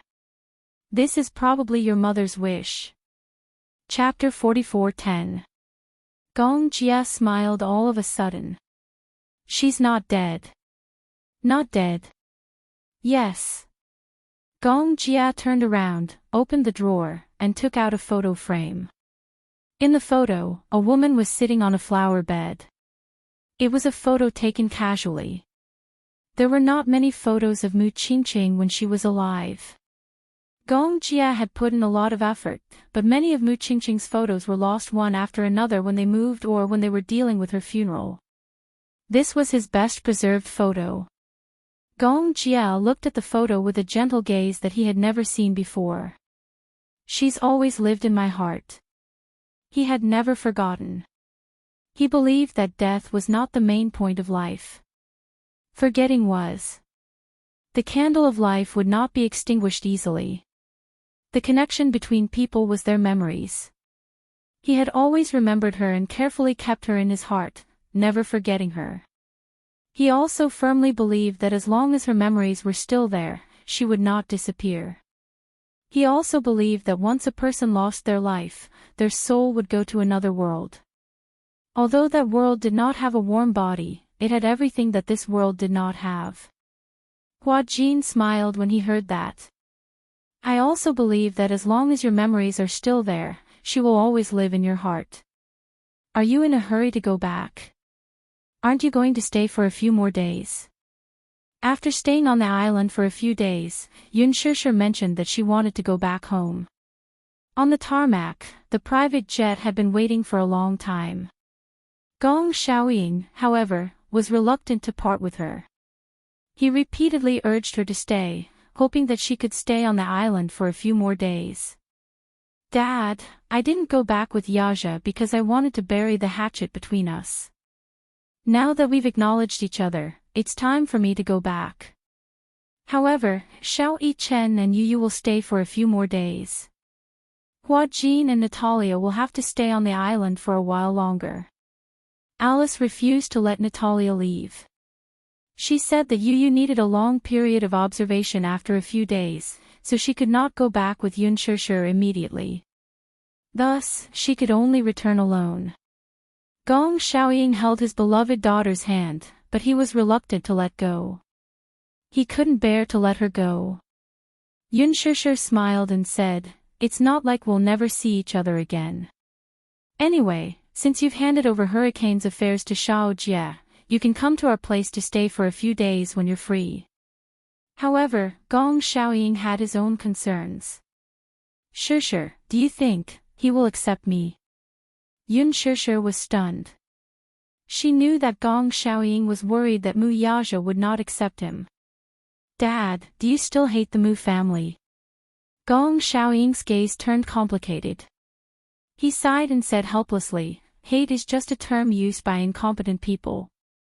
Rather than hating the Mu family, I might as well hate myself more." However, he used to be so proud. How could he be willing to face his own mistakes? However, at that moment, he had thought things through. It was impossible to say that he did not hate the Mu family. However, he did not hate Mu Yaja as much as before. "You and he are the two most important men in my life. Since I've decided to accept you and not hate you anymore, then he will naturally let me do as I wish. He won't hate you, so don't worry." Only then did Gong Xiaoying relax a little. "I'll tell him that I'm sorry the next time we meet. He had hurt Yu and Xiao Yichen." This was his apology to Mu Yaja. Chapter 44:11. Yun Shishir was surprised that a man with such a high status like Gong Xiaoying would take the initiative to apologize to a junior like Mu Yaja. Gong Jia stepped forward and said to Gong Xiaoying, "Dad, it's getting late. Let sister go back early." Gong Xiaoying also nodded and watched Yun Shishir board the plane. The group of people waited until the plane broke through the clouds and left the tarmac. Yun Shishir returned to the country, leaving Hua Jin and the three little guys behind. Natalia's situation was not optimistic. Hua Jin was worried every day and night. Yu's condition was stabilizing, so Alice and Romanka focused more on Natalia. During the few days when Natalia was in the lab, Hua Jin and Gong Jia would accompany and protect her. Romanka and Alice discussed whether they should use Yu's treatment plan on Natalia and combine the two personalities into one. Alice was a little hesitant. Everyone's situation was different. Just like the same illness, the same treatment plan, but the results might be different for everyone. For example, taking medicine. Some people could use penicillin treatment without restraint, but some people were allergic to penicillin and could not use such medicine. Alice was worried about exactly what Romanka was worried about. He was also worried that Yu's treatment plan would not work on Natalia. Therefore, he proposed to bring Natalia back to his lab and work with other authoritative experts in this field to develop a treatment plan suitable for Alice. Alice agreed. When Alice wanted to take Natalia away, Hua Jin was naturally worried and wanted to go with them. He asked for Gong Jia's opinion, and Gong Jia agreed. After packing their luggage and setting the flight route, Alice and Romanka boarded the plane together with Hua Jin and Natalia on a sunny day. Alice and Gong Jia agreed that they would contact him as soon as they arrived at their destination. However, a day and a night passed, and Gong Jia did not receive a call from Alice. He sent a video call to Hua Jin, but there was no response for a long time. He thought that the group was too tired from the trip and went to bed early after arriving at their destination, so he did not pay much attention. However, on the second day, and the third day, Gong Jia still did not receive a call from Alice. He could not sit still anymore and contacted the person in charge of Romanka's private lab. However, he was told that Romanka and Alice did not return to the lab. This time, he could no longer keep his calm. Just like that, the group of 4 disappeared without a trace. He sent someone to investigate the flight that Alice and Romanka were on. After the investigation, his subordinate came back and told him that the flight had changed its route midway, but the flight route had been cut off. Generally speaking, the flight route would be reported back to the headquarters during the flight. However, the plane carrying the 4 of them lost contact halfway through the journey. Some of his subordinates speculated that the plane might have been hijacked by terrorists and lost contact with them. Gong Jia could no longer keep his calm.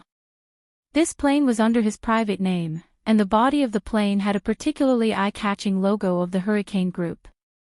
Usually, when he went out, what he was most afraid of was not the weather suddenly worsening, but the terrorists who were waiting for an opportunity. Chapter 44:12. The flight route from Dark Wind Island to the research lab where Romanka was located was very long. They needed to stop midway before continuing their flight. The stopover was about 5 hours long. However, even if they stopped for 5 hours, they should have arrived at their destination long ago. Unless there was an accident. Some people analyzed and suspected that terrorists had already found out the flight route of the plane.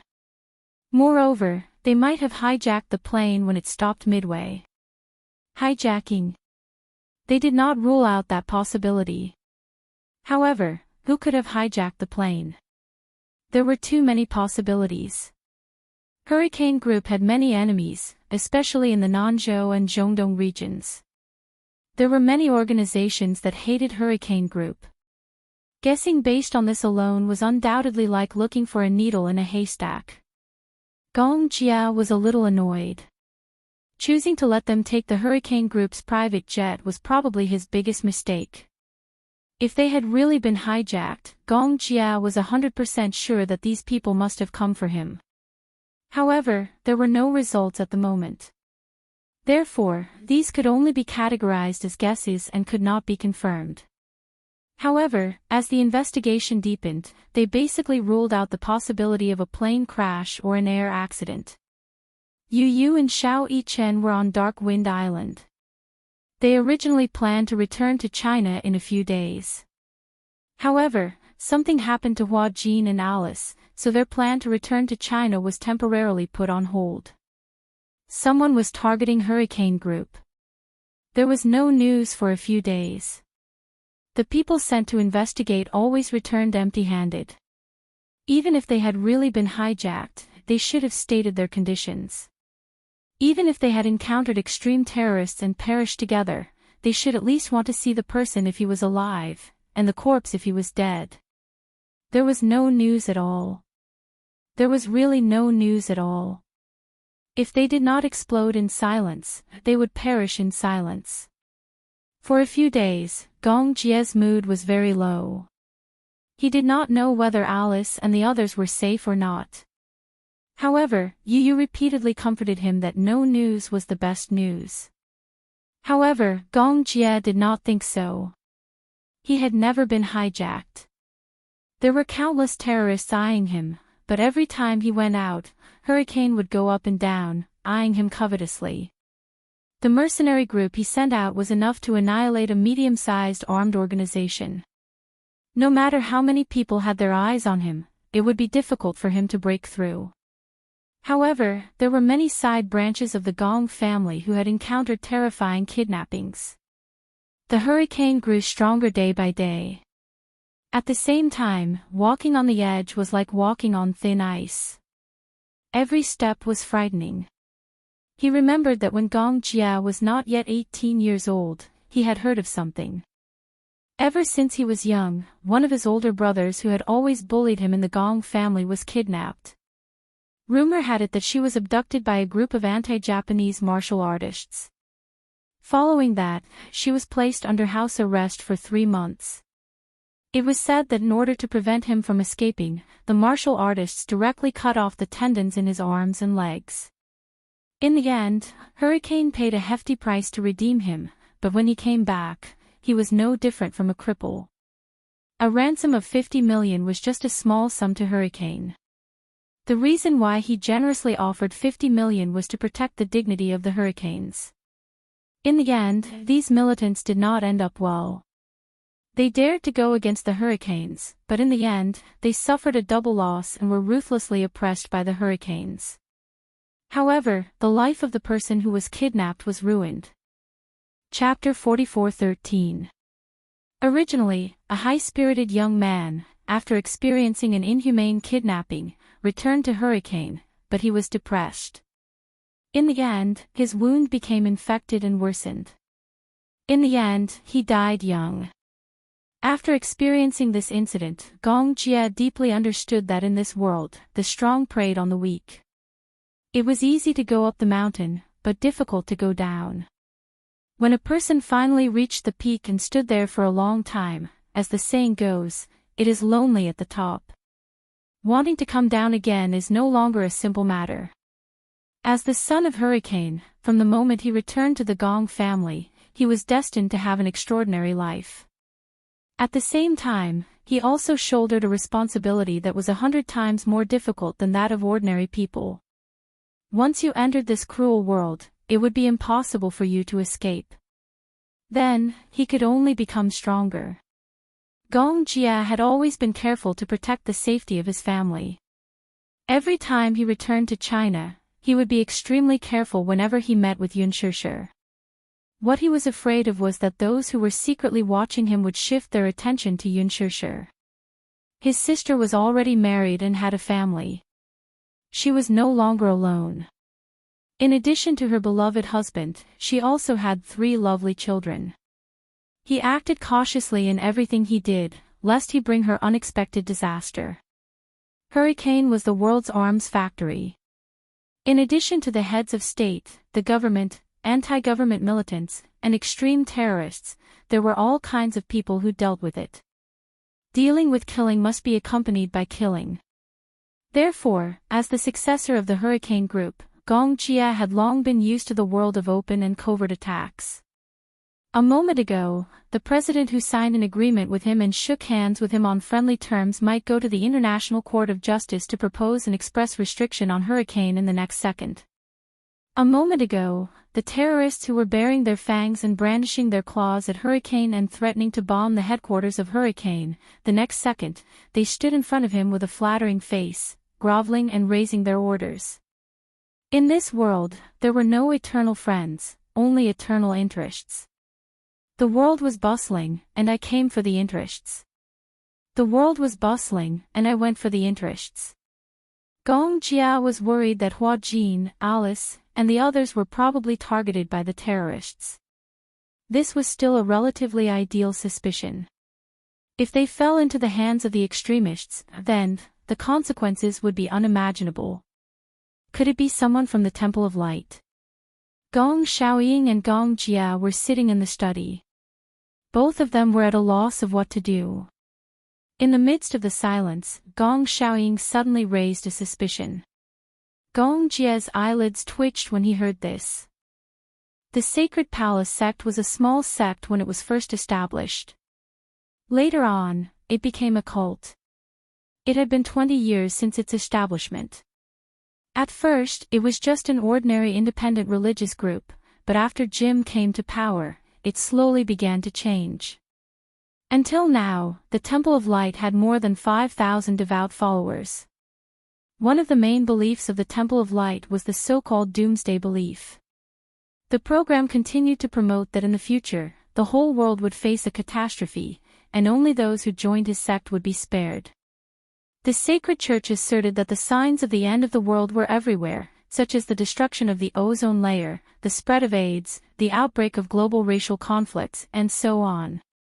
Only by joining the Temple of Light could one escape the calamity of the apocalypse, because the Temple of Light could provide the believers with the necessary supernatural abilities. Chapter 44:14.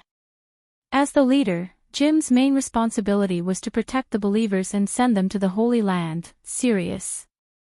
In ancient Greek and Roman mythology, Sirius was the star where the gods gathered and had boundless magical power.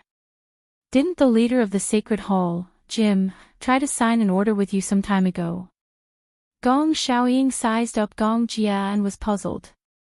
But you didn't satisfy him. The so-called Sacred Hall is actually a fake religion under the name of Christianity. It's an evil sect. Gong Jia furrowed his brows. Besides, guess what he said in the email? He wanted to sign an order worth tens of millions of USD to resist the restrictions of the International Federation. But he couldn't pay tens of millions of USD. What did he say in the email? He said he wanted to give me his son and daughter and his woman. Gong Jia said coldly, he said he was the son and daughter of the Holy Child and had boundless magical power. And his woman was only one of his many mistresses. He said he was the incarnation of God and she was God's woman.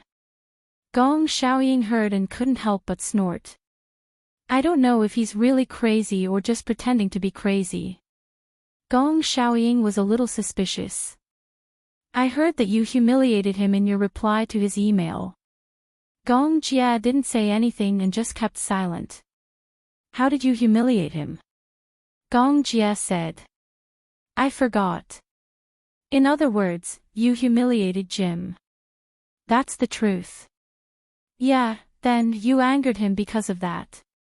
Gong Jia's face became gloomier. He didn't dare to imagine that it was really someone from the Sacred Hall. If it was true, then he couldn't sit still anymore. Gong Xiaoying said, I've already warned you. Stop people like the Sacred Hall if you can avoid them. Even if you're at a disadvantage, don't fight them head-on. They're barefooted and aren't afraid of anything. When they go crazy, they'll ignore everything. But I can't sign this order with him. Gong Jia didn't think he did anything wrong. If they get their hands on the arms worth tens of millions of dollars, who knows how crazy they will be. But you shouldn't have humiliated him like that. Gong Xiaoying went straight to the point again. You clearly know that there's something wrong with their brains. People like Jim would even think that he's a god and that his deal with you is a gift to you. If you reject him, you're going against God's will. He'll definitely teach you a lesson. Is the Sacred Hall sect so arrogant? Ha! Gong Xiaoying curled his lips coldly. What you know about the divine Sacred Hall is superficial. Do you know that the development of the Sacred Hall sect came from the remnants of the Sacred Hall sect? These were all brainless people. Those who were afraid of hurricanes were all clear-headed. However, why would these brainless people be afraid of hurricanes? Perhaps in their eyes, hurricane is just a vassal. The remnants of the Sacred Hall sect. The Sacred Hall sect is the evil cult that developed with the old Jinshan but was destroyed by the Federal Bureau of Investigation because of the bombing of the American International Federation's government building. Yeah. I see.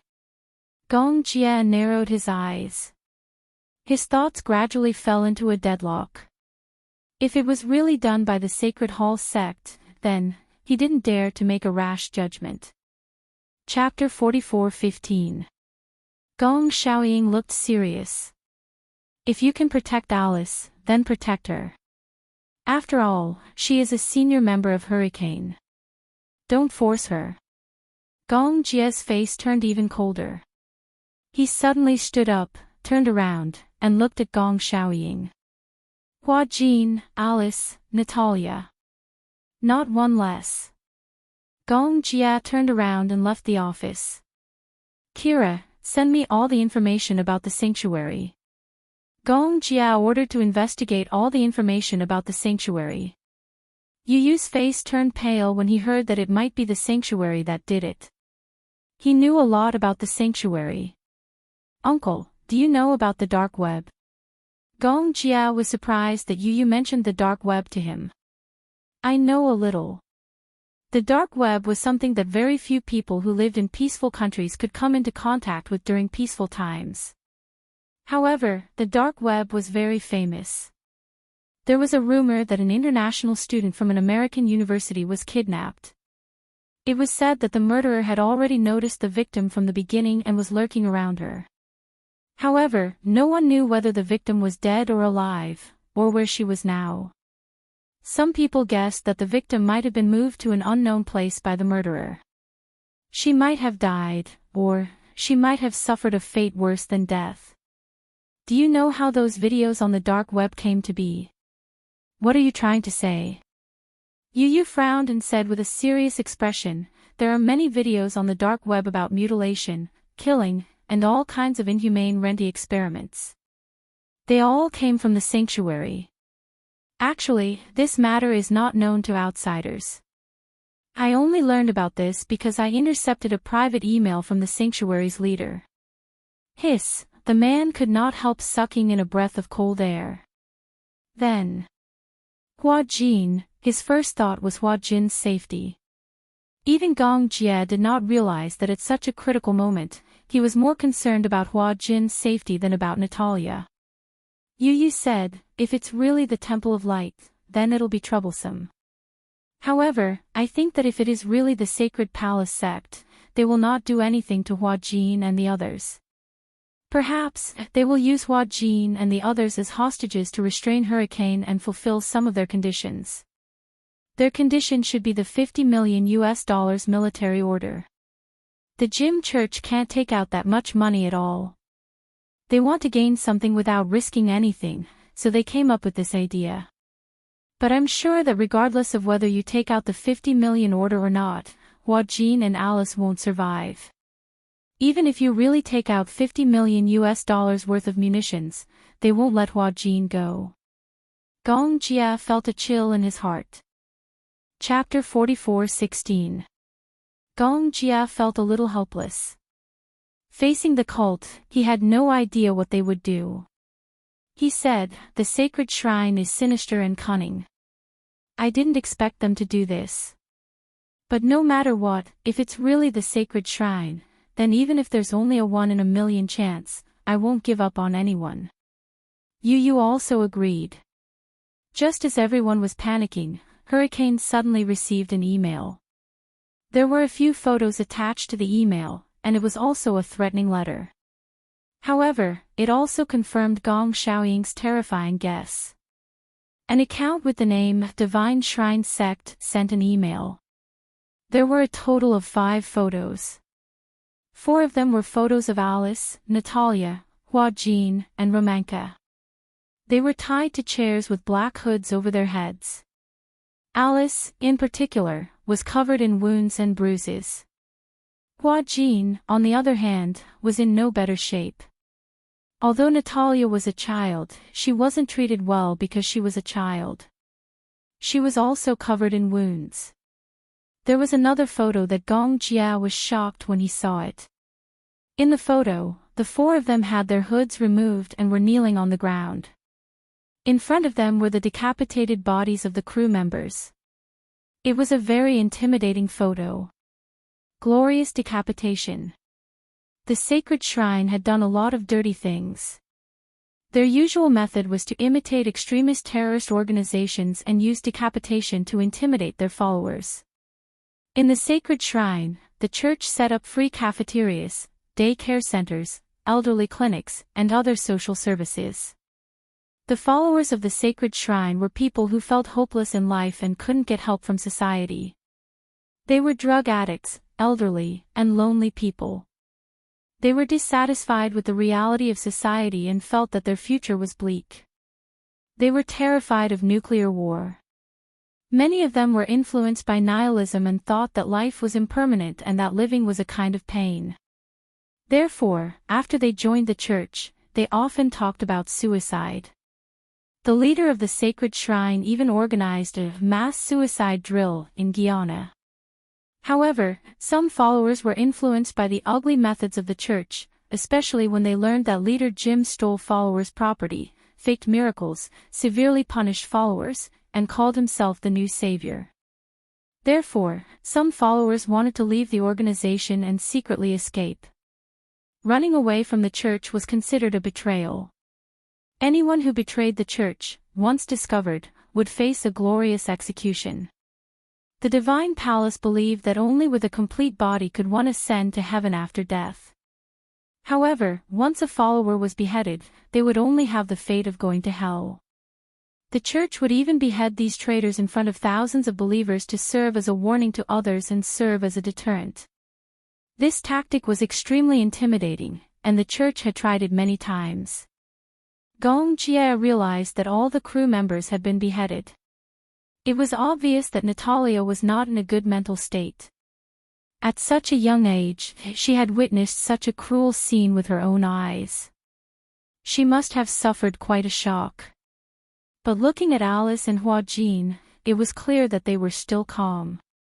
Only Romanka was on the verge of collapse. Alice had seen this kind of scene many times, and Hua Jin deeply understood that fear, uneasiness, and fear could not change one's fate. Instead, these emotions would only make one feel isolated and helpless. Comparatively speaking, it was better to remain calm. Chapter 44:17. However, Romanka was quite shocked, and his mental state was not good. Sacred Shrine Sect. Yu looked at the photos attached to the email and slammed the screen. It's really the Sacred Shrine Sect. Gong Jia was annoyed and humiliated to the bone. These damned evil cults. This email was clearly a provocation to him. Other than the photos, the email also stated that if he wanted to redeem the 4 hostages, he would have to continue the unfinished agreement between the two parties. Just as Yu expected, this Jim was ambitious. He really wanted to get something for nothing. In the email, the church stated that they would give Hurricane half a month to prepare the contents of the order. Within half a month, if they did not prepare the contents of the order, they would immediately execute the 4 hostages. Jim was so smart that he was sure that among the 4 people he kidnapped, there must be someone Gong Jia cared about the most. Tens of millions of dollars was not worth mentioning to Hurricane. However, these hostages were worth far more than tens of millions of dollars. Gong Jia gritted his teeth in hatred. He knew that with his identity, he would face such threats every day when he was not around. The Sacred Shrine Sect was the biggest tumor that Hurricane had to face. Hurricane had offended the Sacred Shrine Sect before. In the beginning, Gong Jia was not willing to sign the order with the Sacred Shrine Sect because the Sacred Shrine Sect was an anti-world and anti-human evil cult. If the Sacred Shrine Sect really got the order of tens of millions, it would be a disaster for the whole world. At that time, as Hurricane, they would be in a difficult position. Therefore, Gong Jia decisively refused and was prepared to fight against the Sacred Shrine Sect to the end. He thought that when the time came, he would use the International Federation's anti-evil cult authority and the United Nations deployment to eradicate the Sacred Shrine Sect. However, he did not expect the Sacred Shrine Sect to make the first move. Gong Jia ordered, immediately forward this email to the International Federation. Send it secretly. He planned to use this to cooperate with the International Federation. Hurricane had always been against the International Federation. Gong Jia was even at the top of the International Federation's wanted list. However, as the saying went, there were no eternal friends and no eternal enemies. There were only eternal interests. In front of the Sacred Shrine Sect, the International Federation naturally had a common enemy like the Sacred Shrine Sect and temporarily cooperated with Hurricane. Although it was a temporary alliance, at least they had a higher chance of winning. At the same time, Gong Jia was prepared for the worst.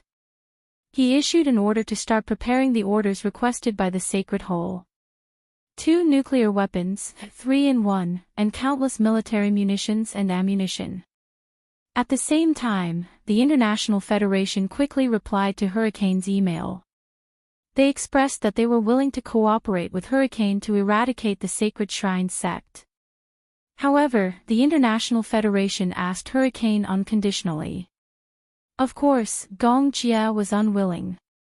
The International Federation's goal was to eliminate the Shrine Sect at all costs and regardless of the consequences. At all costs. In other words, they would not hesitate to sacrifice Hua-Jin and the other 3 hostages. However, Hurricane's goal was to protect Hua-Jin, Alice, and the other 2 at all costs, regardless of the consequences. Was not important. Chapter 44:18. To get rid of this tumor, they had to wait until the 4 hostages were safe. The cooperation between Hurricane and the International Federation was to reduce the risk. After all, if this order fell into the hands of the Sacred Church, it would be a huge threat to the world. But the International Federation didn't trust Hurricane completely. Hurricane's most optimistic idea was to protect the 4 hostages and prevent the order from falling into the hands of the Sacred Church. Therefore, Hurricane requested the International Federation to cooperate with Hurricane. But the International Federation wasn't willing. They didn't trust Hurricane. In their eyes, Hurricane and the Sacred Church were equal threats. Why would the police be willing to stand on the same side as the world's #1 army and become allies? While the 2 sides were in a stalemate, an accident suddenly happened. Early in the morning, Gong Jia was called to the office by Gong Xiaoying. In the office, Gong Xiaoying pushed a laptop in front of Gong Jia with a gloomy expression. This is a new document sent by the Sacred Church. Take a look. Looking at Gong Xiaoying's expression, Gong Jia suddenly realized that the situation wasn't good. He looked at the laptop that had turned off and then looked at Gong Xiaoying's gloomy expression. He suddenly realized that the Sacred Church had made a new move. He opened the laptop and stopped at the email. In the email, there was a video file. He suddenly didn't dare to open it. What is this? Gong Jia looked at Gong Xiaoying with a trembling voice. Gong Xiaoying turned to look at him with a gloomy expression. Take a look for yourself. Gong Jia didn't dare to open it. Gong Xiaoying sighed deeply. I'm guessing that there are spies sent by the Sacred Church to the International Federation. Or maybe, some of the internal members were bribed. It's also possible that the Sacred Church has a top hacker who intercepted the email sent to you by the International Federation. They know that Hurricane and the International Federation are working together and are probably angry.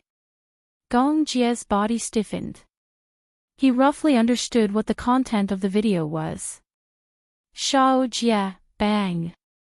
Gong Jia slammed his fist on the table. His face was extremely gloomy. Along with the heavy punches, a few cracks appeared on the glass-paved table. Gong Xiaoying didn't mince his words.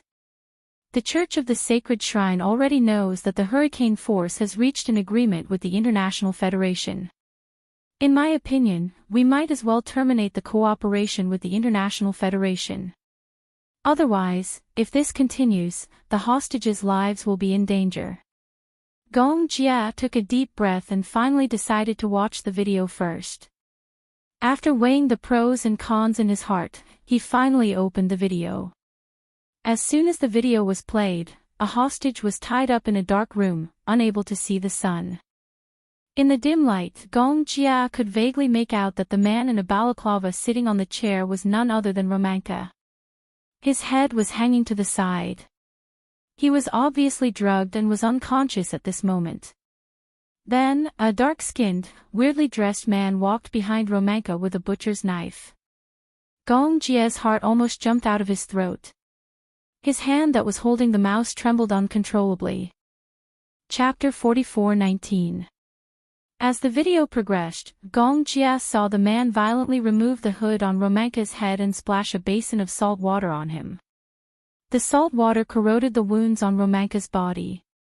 He suddenly woke up and screamed hysterically in pain. His screams were hoarse and terrifying. Through the computer, his voice of despair could be heard. "No, I beg you, don't." Romanka, who had always been calm, finally showed the uneasiness of facing death. The man made him face the camera. When Romanka looked at the camera, his desire to live was almost undisguised. "I beg you, don't kill me." The man grabbed his hair and ordered him, "Do you still remember what I taught you?" Romanka swallowed hard and quickly nodded. I remember. I remember. Speak. Long live the sacred palace. Long live the sacred palace. Romanka shouted pathetically and humbly at the camera. Long live the sacred palace. Long live the sacred palace. The next second, the man smiled viciously. The murderous aura on his face was almost unconcealed through the screen.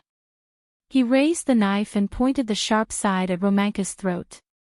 Then, he slashed back and forth. Gong Jia slammed the laptop shut. He couldn't bear to watch anymore. Gong Xiaoying smoked a cigarette. His gaze was complicated. Is he dead? Gong Jia didn't finish watching the video and asked him for confirmation. Gong Xiaoying was silent for a while. Then, he slowly said, he was beheaded. The sacred palace's methods are ruthless. This time, they send us a video to promote their martial arts and try to intimidate us. Gong Jia shuddered at the thought once more. It wasn't the first time he saw the horror of beheading. However, this was definitely the most uneasy he had ever felt. Because this time, the ones in the sacred palace's hands were Hua Jin, Alice, and Natalia. He was afraid that if he angered the sacred palace again, the next one might be Alice. Or maybe he was protecting Natalia, perhaps, it was Hua Jin. When Gong Jia thought of Hua Jin sitting on the chair and being honorably beheaded, he felt a chill run down his spine. Now, he couldn't care less about being surprised. Why did Hua Jin's life and death actually make him so nervous? Father, what should I do now? Gong Jia, who had always been decisive, was at a loss for the first time. It wasn't that he couldn't think of a way, but that he didn't dare to make a rash decision. He was suddenly afraid of taking risks. Because the risk he was facing this time was not something he could bear no matter what. I said, no matter what, terminate the cooperation with the International Federation. You know that the organization that the Sacred Palace sect hates the most is the International Federation. For them, the International Federation is their biggest enemy. If you cooperate with the International Federation, you will be provoking the Sacred Palace sect. Gong Jia was stunned for a moment. He held his forehead in annoyance, and his 5 fingers went into his hair. His face was pale. Okay, I will immediately terminate the cooperation with the International Federation. Then, what's next? Are you willing to take the risk? Gong Xiaoying looked at him deeply. Gong Jia looked at him. After a moment of silence, he said firmly, I am willing. Chapter 44:20. In the conference room. The cold incandescent lights were on. Gong Jia's back was facing the crowd as he leaned back in his chair. He was deep in thought as he looked at the information about the divine sacred temple displayed on the big screen. Behind him, the crowd was discussing anxiously. What should we do? Alice is still in the hands of those evil cultists. The divine sacred temple. I'm afraid it's going to be a disaster this time. It's said that the divine sacred temple's base is in East Africa. It's a war-torn zone. Not to mention rescuing the hostage, it's not easy to just go in and leave calmly. Is young Master Jia really going to rescue her personally? A mercenary team of 5,000 people. It's not much different from a local battle. If so many people rush in at once, it'll create a huge commotion and be disadvantageous to the situation.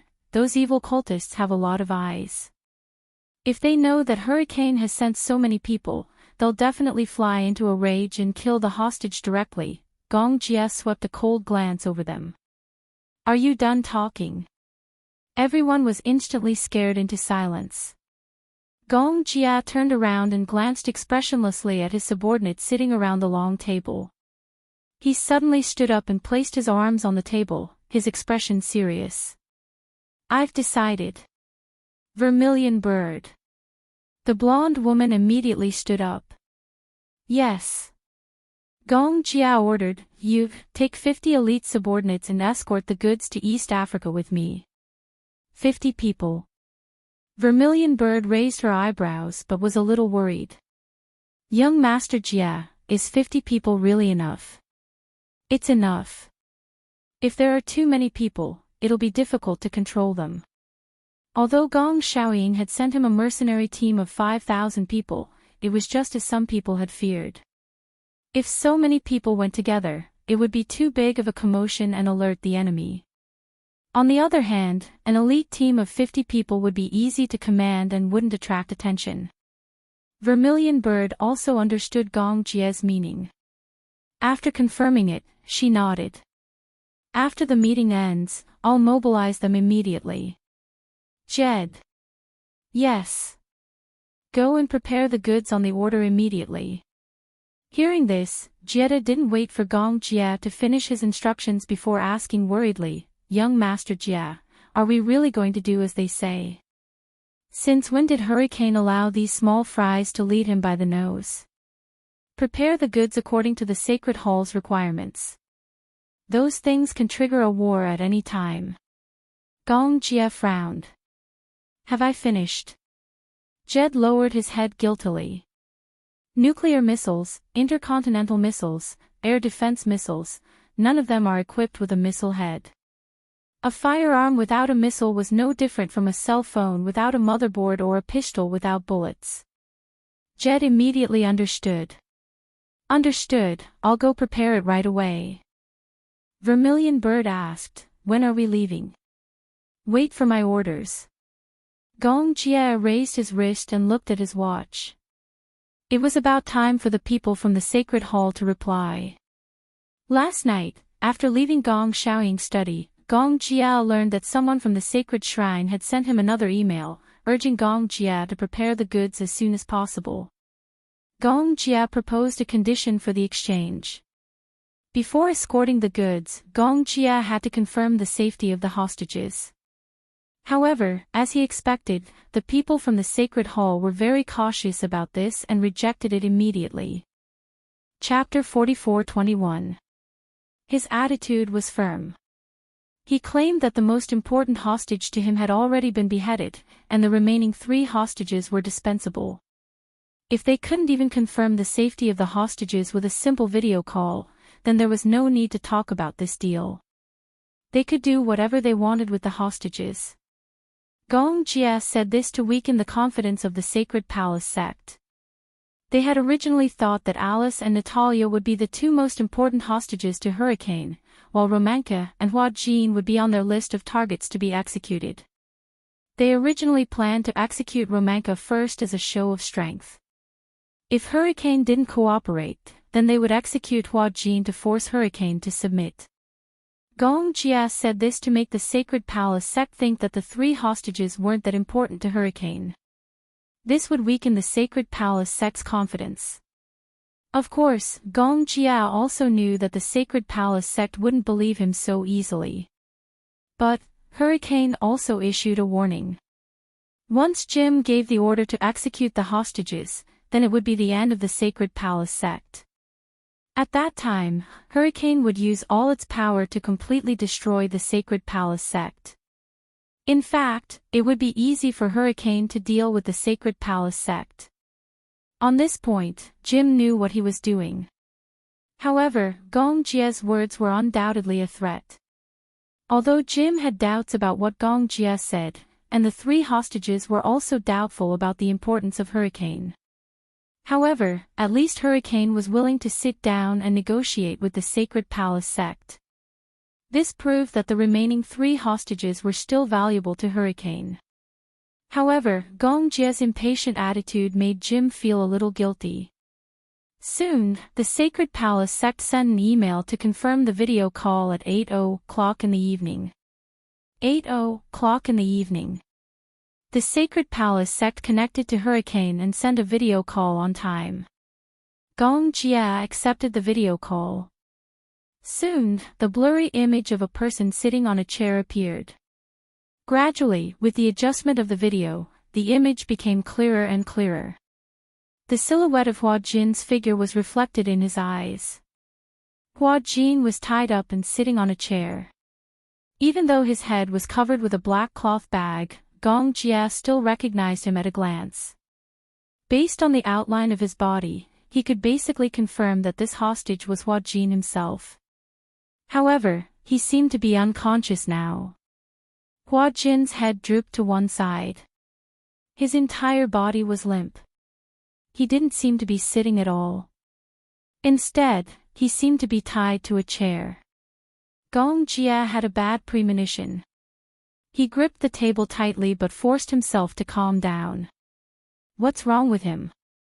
He was afraid that something would happen to Hua Jin, but he was even more afraid that this was a trap set by the Sacred Hole. Perhaps they were testing him to see how worried he was about this hostage. Once Gong Jia showed any signs of nervousness, Hua Jin, as an important hostage, would become a bargaining chip for them. Therefore, Gong Jia didn't show any nervousness on his face. He deliberately kept his emotions calm. Why isn't he moving? Gong Jia questioned in fluent English. Through the screen, a masked evil cult member faced the camera and suddenly took out a knife from his back. Chapter 44:22. When Gong Jia saw this, the muscles on his face tightened. Could it be? Damn it! Was this person going to behead Hua Jin? Stop! Gong Jia was about to stop him, but he saw the person holding the knife and using the handle to hit Hua Jin's head. Ugh! With a muffled sound, Hua Jin's body trembled slightly, and he finally reacted. Don't worry, he's still alive. The evil sect member snorted disdainfully, obviously mocking Gong Jia for making a fuss over nothing. Gong Jia clenched his fists and said, "Take off the hood on his head." Why? I think your goal is to confirm whether the hostage is still alive. The rest is unnecessary. Gong Jia asked, if I don't take off the hood, how am I supposed to confirm that the hostage is still alive, and not just any random person? Oh, voice can't be imitated. In fact, voice is very easy to imitate. Let me repeat, I want to confirm the safety of the hostage. The evil sect member was suddenly annoyed. He raised the chopper in his hand and waved it in front of the screen, showing off his power. Don't play any tricks, and don't ask for so many harsh conditions. We've already shown you the video to confirm that he's not dead. What else do you want? Our leader is talking to you about this business with 100% sincerity. What right do you have to doubt us? Gong Jia said calmly, since you're 100% sincere, but you still beheaded a hostage. Is this sincerity? Sorry, I can't see any sincerity from you. You, take off the hood. Gong Jia's eyes turned cold. This is my last concession. Otherwise, we'll talk about the deal face to face.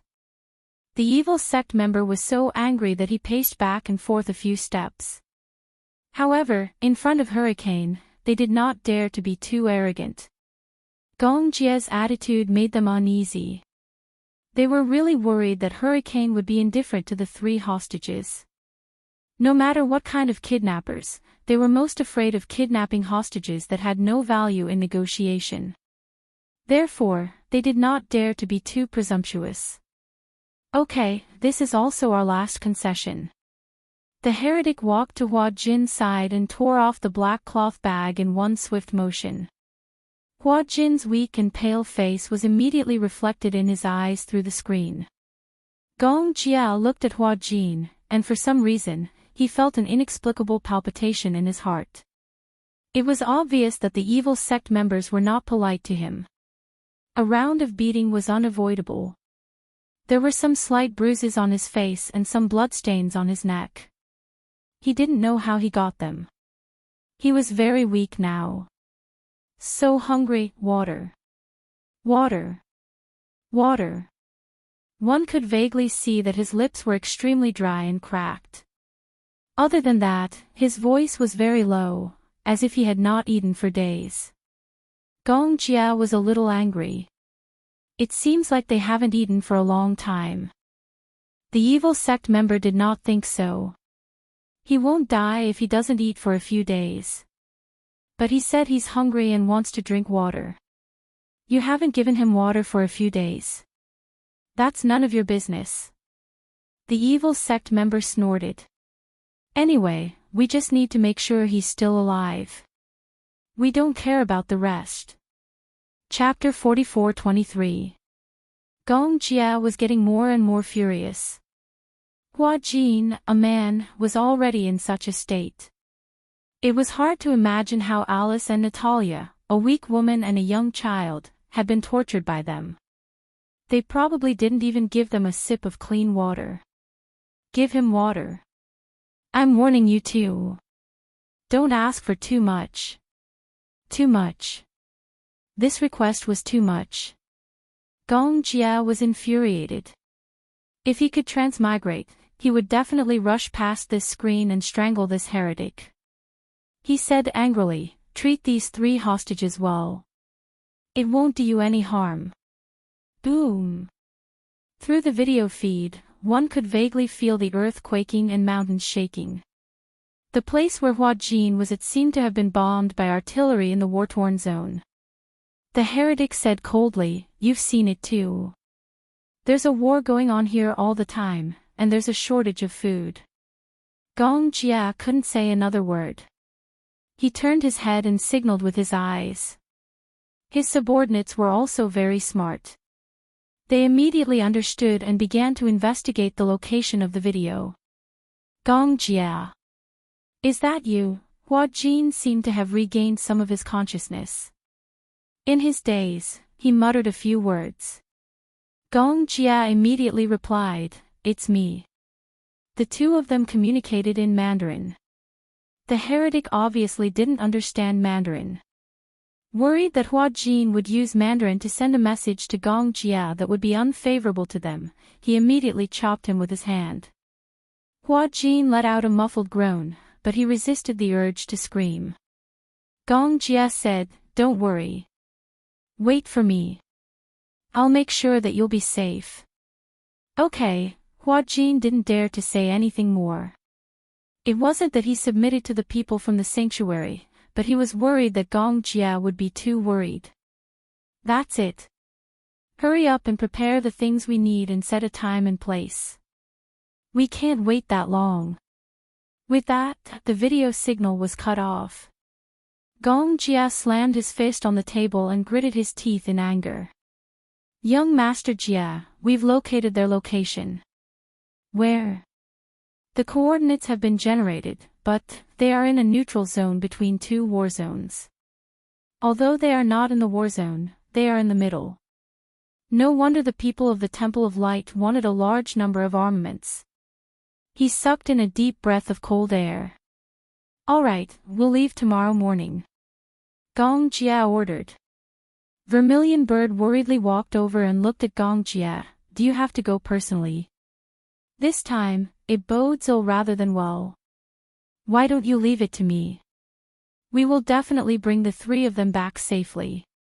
Vermilion Bird was a mercenary, and as a mercenary, they had always lived through life and death. To them, there were only benefits, and they were not afraid of death. But Gong Jia was different. They did not trust Gong Jia to go to such a place personally. It was simply risking his life. I'm worried if you guys go. Why? Vermilion Bird was a little puzzled. Young Master Jia, forgive us for being blunt. Hurricanes can accept losing a subordinate like Alice, but they can't accept that you're in danger. In their eyes, no matter how many Alices were, they couldn't compare to Gong Jia. What's more, Hua Jin and Natalia, 2 insignificant people, were involved. Vermilion Bird was especially cold-blooded, but she was absolutely loyal to her employer. In her eyes, these 3 hostages were worthless, but she was unwilling to let Gong Jia take the risk. Chapter 44-24. He turned around abruptly, his handsome eyes sweeping across her as he questioned, Am I your master? Yes. Then, as a subordinate, why are you questioning your master's orders?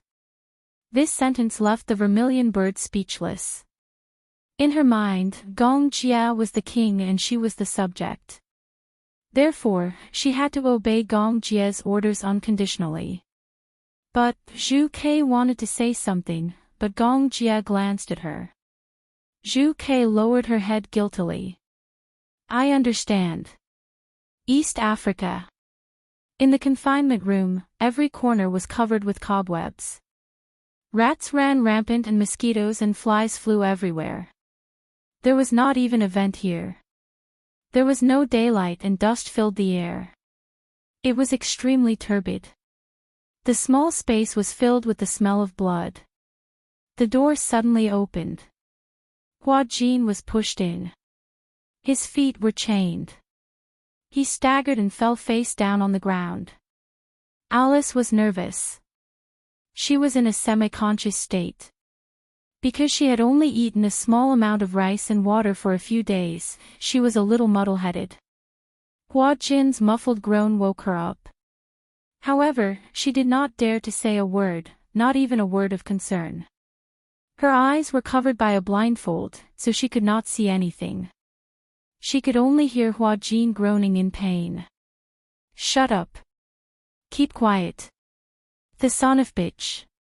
One of the cultists kicked Hua Jin a few times before leaving, cursing and swearing. The door of the confinement room slammed shut again. Alice did not dare to say a word. She looked up. In her memory, just 2 days ago, she and Hua Jin exchanged a few words in Chinese.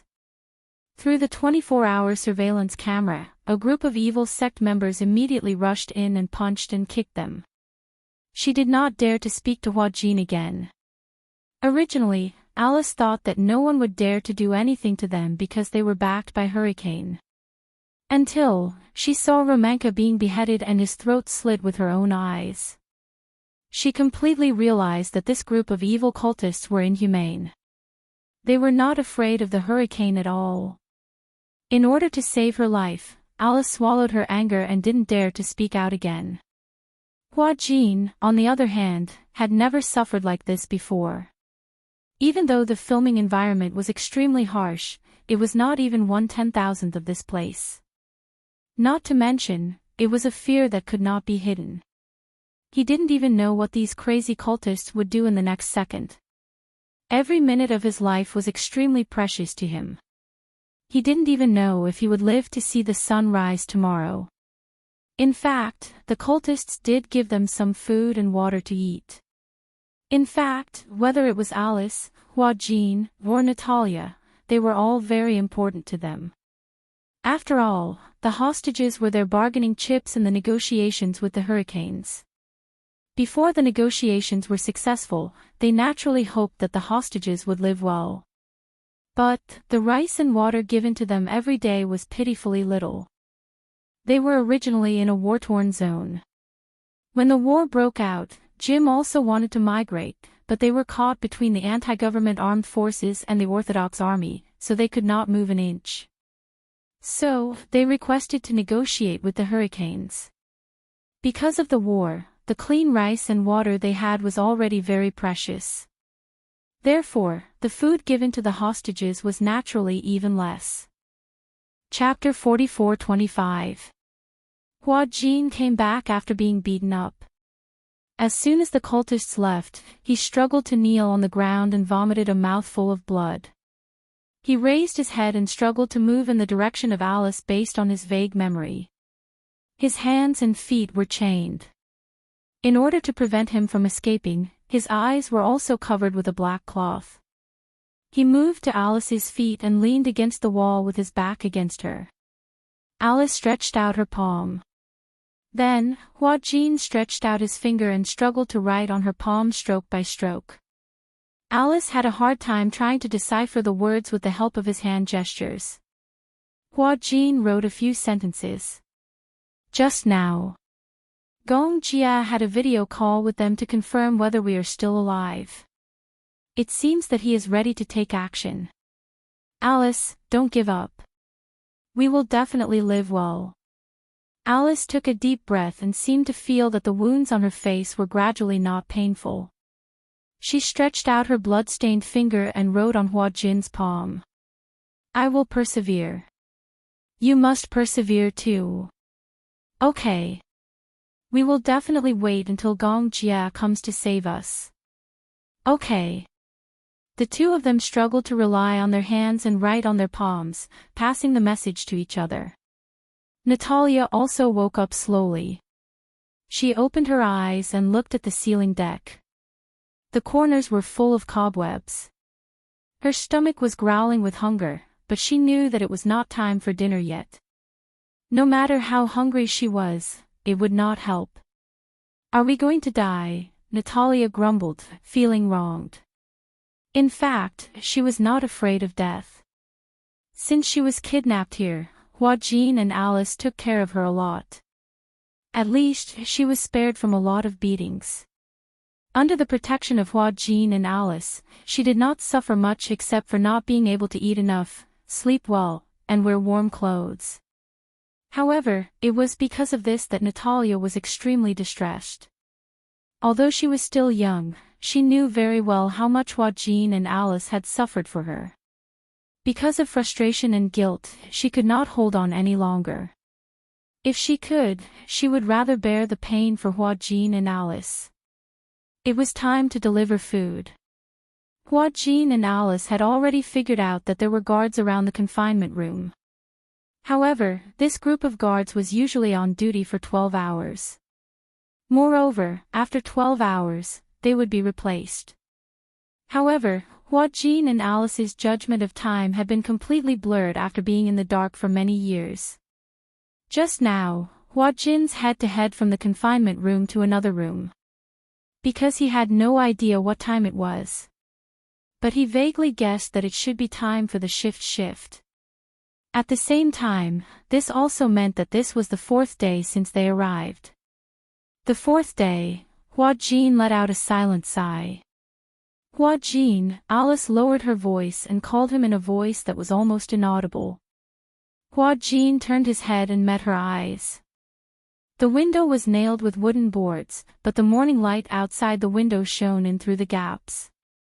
With the weak light, Hua Jin saw that Alice's eyes were filled with worry. Do you feel scared? After all, it was not the first time Alice had encountered something like this.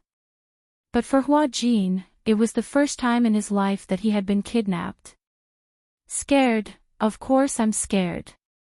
Chapter 44:26. Hua Jin was also a layman. He was not a saint, so he did not care about death. He was also afraid of death. He was even more afraid of such an inhumane death. When he closed his eyes, Romanka's tragic death still appeared in front of his eyes. Just thinking about that miserable scene made him want to vomit, as if there were countless things in his stomach churning. He was stunned and swallowed the things that had originally surged up his throat. He did not eat much to begin with. If he vomited some more, his body would not be able to hold on for much longer. Natalia finally could not take it anymore. She suddenly said, "Don't give me food anymore, okay?" Alice and Hua Jin looked at her in surprise. Natalia said, "I know that you have always wanted to protect me. Moreover, although you don't say it and always hide it, I have always known that you have secretly given me your food. Actually, there is no need. I don't need to eat so much. If you eat so little, you will definitely collapse." Natalia, Alice smiled and said, "We are fine. Don't worry, I don't want to live alone." Natalia finally cried out in despair. After coming here for so long, she had been so strong that she had not shed a single tear. However, when she woke up and saw Hua Jin covered in injuries again, and thought about how Hua Jin had been beaten up in order to protect her, she could not take it anymore. Her emotions broke down and she completely broke down. "I want to live with you. If anything happens to you, I won't be able to live either." Natalia clenched her fists tightly and was so sad that she cried. "Don't give me food anymore. I can hold on. Let's live together, okay?" Hua Jin looked at Alice and was extremely touched by Natalia's words. Gratified. His Natalia was actually so gentle. In such a desperate situation, not every child could be so calm, indifferent to life and death, and even think about others. Don't worry, Alice said, we will definitely be able to wait until Gong Jia comes to save us. Yes. At the mention of Gong Jia, Natalia's eyes lit up with hope. He will definitely come and save us. We can't just give up like this. Don't be so dejected. Yes. Reporting, young Master Jia. Everything has been prepared. When do we set off? Young Master Jia, the 50 elites are all in position. I have also prepared all the supplies needed for the journey. We are just waiting for your orders. The harbor. A huge armed cargo ship was quietly docked at the coast. There were still people moving things back and forth onto the cargo ship. This cargo ship was carrying munitions worth tens of millions of dollars. Gong Xiaoying looked at the harbor, still in disbelief. He turned to look at Gong Jia and asked tentatively, are you really not going to consider adding more members? 50 people. You are facing the Divine Temple sect, which has thousands of followers. Gong Jia smiled. Like you said, it's 5,000 believers, not 5,000 soldiers. 50 people are more than enough to deal with 5,000 disciples. Of course, I don't think those 5,000 followers are that scary. Chapter 44:27. Gong Jia glanced at Gong Xiaoying expressionlessly and said casually, you're wrong. They're allies. Gong Xiaoying was shocked, but he quickly calmed down. He knew that his son's ability to remain calm in the face of danger was what he was most proud of. No matter how dangerous the situation was, he could always turn it into a safe one. My son never disappoints me. Gong Xiaoying patted his shoulder lightly. However, in a place like East Africa, it's best to be careful. At this time, Gong Jia was already fully armed. He was wearing a handsome combat uniform and a military-style windbreaker. However, his silver hair was dyed black. Gong Xiaoying then realized that Gong Jia had unknowingly become a high-spirited man. At 1.9 meters tall, he was much taller than him. He did not know if it was because he had grown taller or because he was getting older. Gradually, he was no longer young and his height was slowly shrinking. Do you think that when people get older, their height will also become shorter? Gong Xiaoying wanted to ease the tense atmosphere before departure, so he changed the topic. He asked half jokingly and half seriously. Gong Jia glanced at him coldly. Don't make such a lame joke. Ha! Alright, I'll stop joking. Gong Xiaoying pursed his lips and suddenly went forward to give him a big hug. Even Gong Jia was taken aback by this. Since they were young, Gong Xiaoying had always been reserved and not good at expressing his concern for him. This was the first time that Gong Xiaoying, as a father, had taken the initiative to hug him. His hug made his expression a little unnatural. Gong Jia awkwardly turned his head and cleared his throat. What's the matter? It's just a farewell. It's not like I won't be coming back. I'm just afraid that something will happen to you and I won't be able to see you again, Gong Xiaoying said sourly. After saying that, he even pretended to wipe his tears. Gong Jia looked at him coldly. You seem to be hoping that I don't come back. Since when? Then why do I feel like you're cursing your son? As a father, of course I hope that my son will be well. How can I hope that my son won't come back? Gong Jia was speechless. Gong Xiaoying said, all right, let's set off early. I'll wait for you. Gong Jia nodded and gave Gong Xiaoying a hug. Then, he turned around and boarded the armed cargo ship. Before Zhu Ke boarded the cargo ship, she nodded at Gong Xiaoying. Gong Xiaoying called out to her. Vermilion bird. Yes. I'll leave little Jia's safety in your hands. Gong Xiaoying taking the initiative to talk to her made Vermilion bird feel very honored. She immediately lowered her head and said firmly, "I will do my best, even if it costs me my life, to bring young Master Jia back safely." It was a 12-hour flight from Dark Wind Island, through the Strait of Malacca, across the Atlantic Ocean, and from East Africa. However, this was already the shortest and fastest journey. There was a port in East Africa that was still well protected. However, because of the war, several airports in East Africa had been severely damaged, and all flights to other parts of the world had been suspended. The airports were in a state of stagnation and were completely paralyzed. Many countries were evacuating their nationals through the only port, Sofia Port. Chapter 44:28. Hurricane also had troops stationed in East Africa.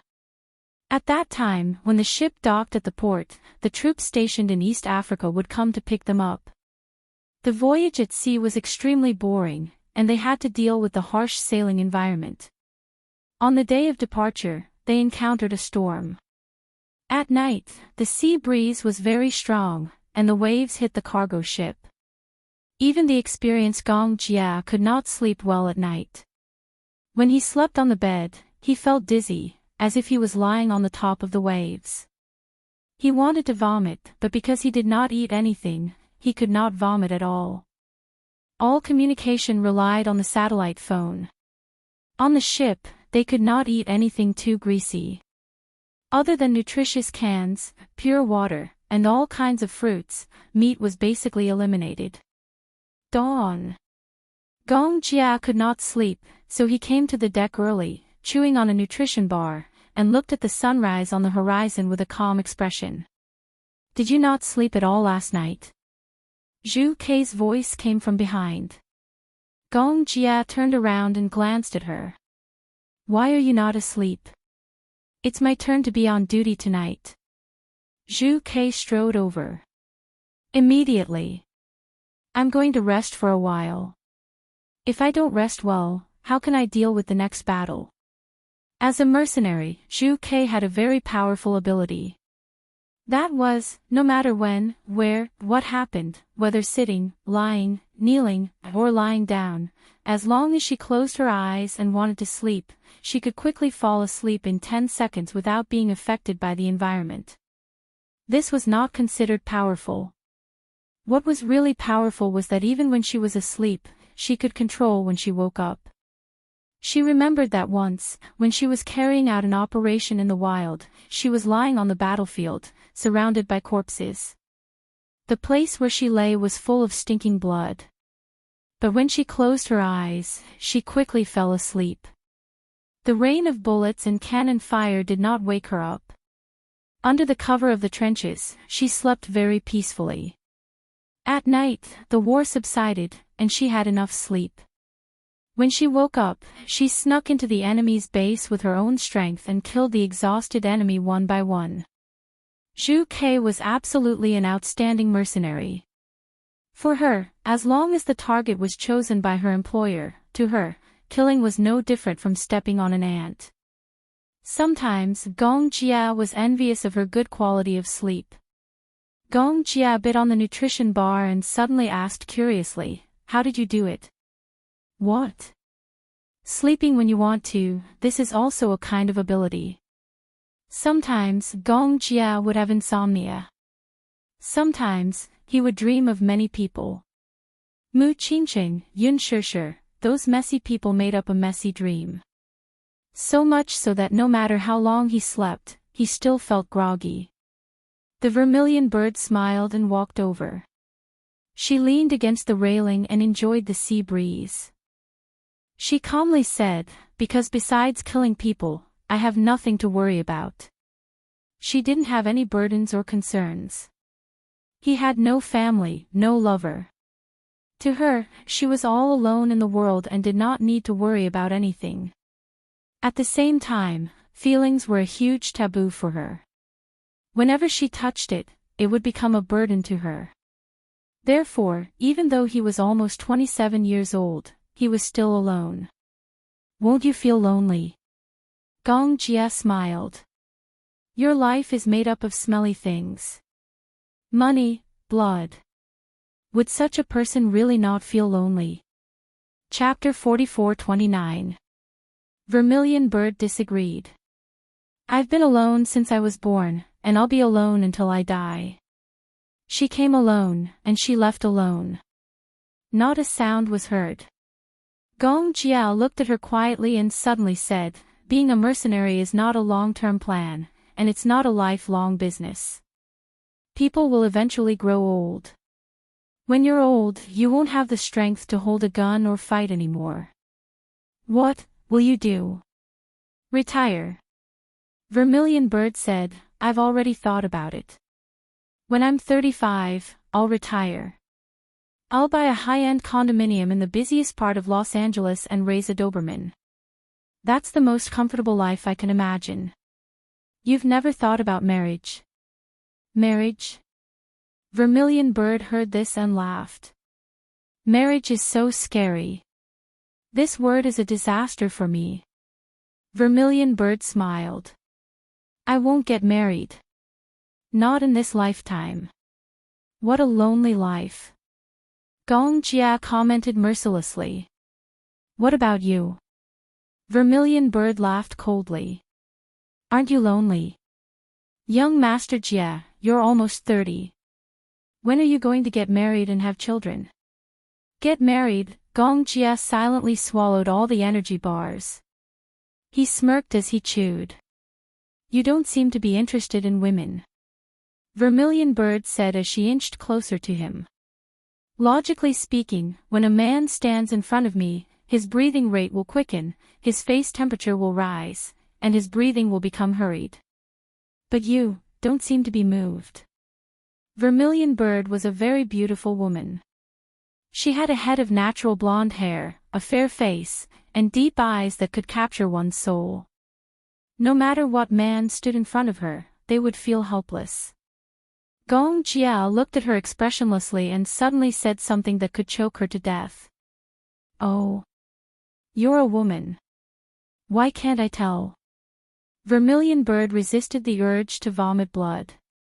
Gritting her teeth, she asked, how can you not tell that I'm a woman? Short hair, cold temperament, a pair of eyes staring at others like a leopard, the murderous intent in his eyes is very strong. Gong Jia raised his eyebrows and said, sorry, I can't imagine you as a woman. Vermilion Bird lowered her head and looked at herself.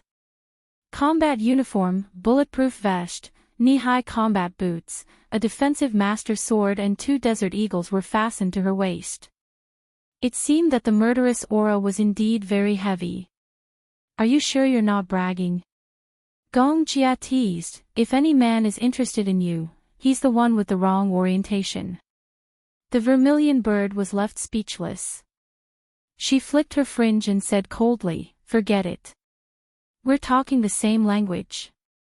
With that, she turned around and continued her patrol. Gong Jia couldn't help but laugh. It seemed that his poisonous tongue had hurt her. Gong Jia turned around and leaned against the railing, recalling Zhu Kei's words. You don't seem to be interested in women. Gong Jia didn't notice it before. But it was true. It wasn't that women had never appeared around him. But he didn't seem to be interested in women of all shapes and sizes. But he wasn't interested in men either. Chapter 44:30. In the afternoon of the next day, the cargo ship had arrived at its destination. The ship gradually approached the port. Gong Jia left a few dozen men on the ship to guard the armaments.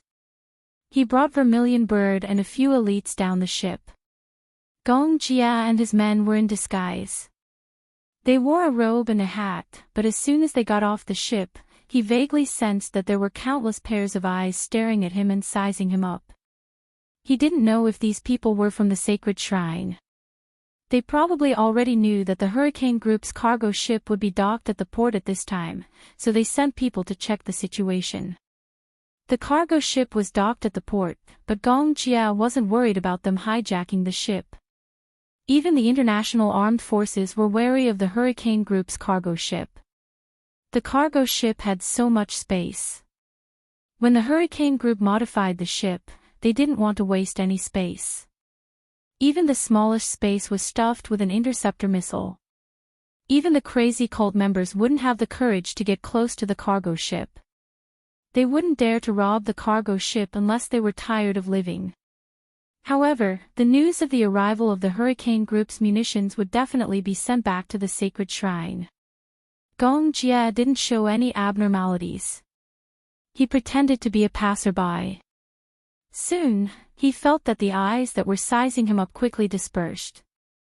The ship was far away from the port. At the same time, the Hurricane Group's troops stationed in East Africa sent a car to pick them up. Gong Jia and Vermilion Bird got into the car and closed the door. "Young Master Jia." The driver greeted him in a low voice. Gong Jia said, "Cut the crap and drive."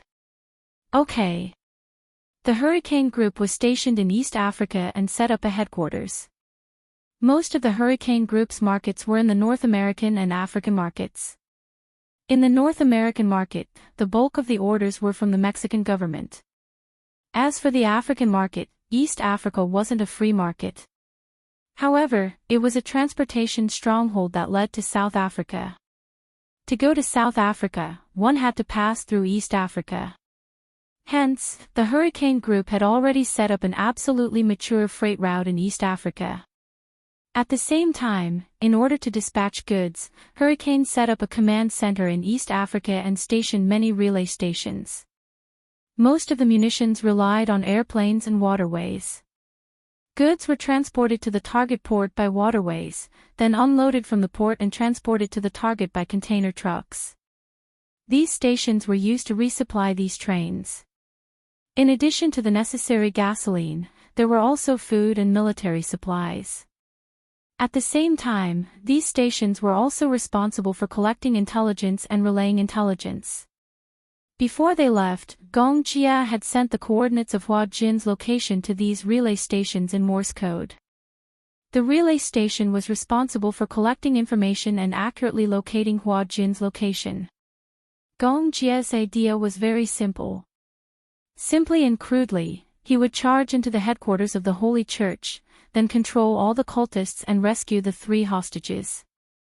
After that, the fate of the Sacred Hall would be handed over to the International Federation. Since he had already offended the Sacred Hall, Hurricane would not tolerate the existence of such a malignant tumor.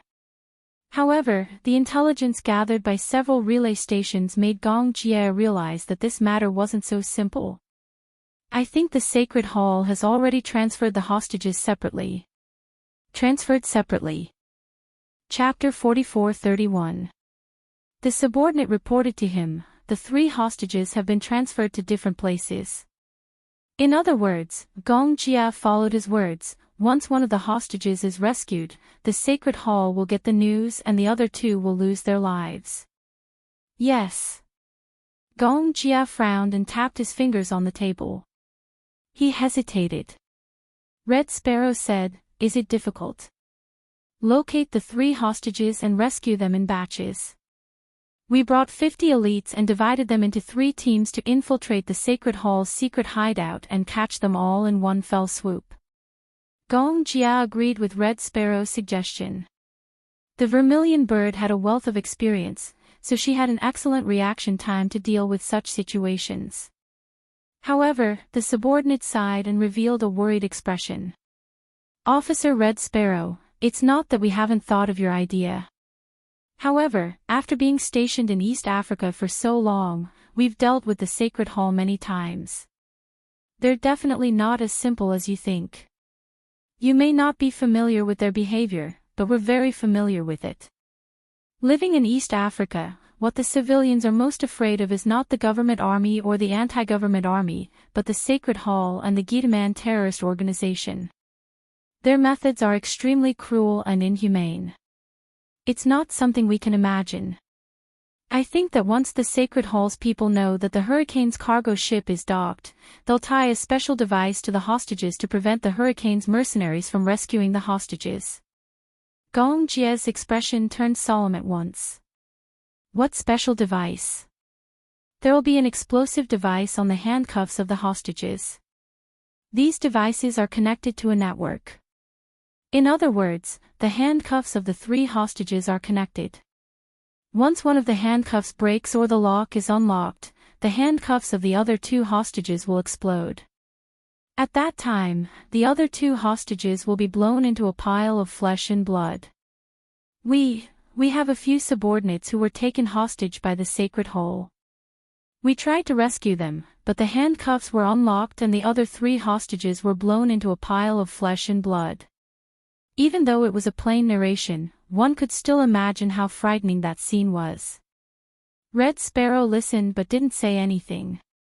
She was already used to such scenes.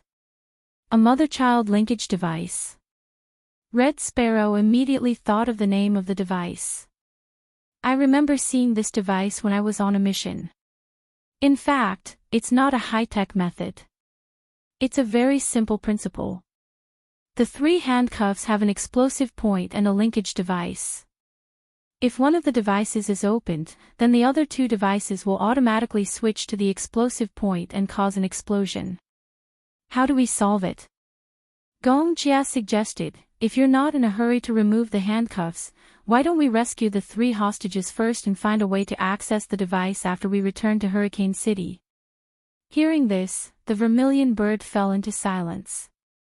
She turned around, crossed her arms, and said solemnly, so far, I've never seen this kind of explosive device that can be neutralized. What do you mean? Chapter 44-32. In other words, once these handcuffs are put on, they can't be unlocked. In other words, once the Sacred Hall sect handcuffs them, no matter if it's us or them, we won't be able to unlock the device. Gong Jia was furious. In other words, from the beginning, the Sacred Hall sect wanted to kill them. You can say that. The Sacred Hall sect never thought of letting the hostages leave alive. Gong Jia frowned. It seemed that this matter was much more difficult than he had imagined. Then, what about this? Red Sparrow said. First, unlock the handcuffs and bring Hurricane back. There are so many people in Hurricane, can't they figure out a way to unlock it?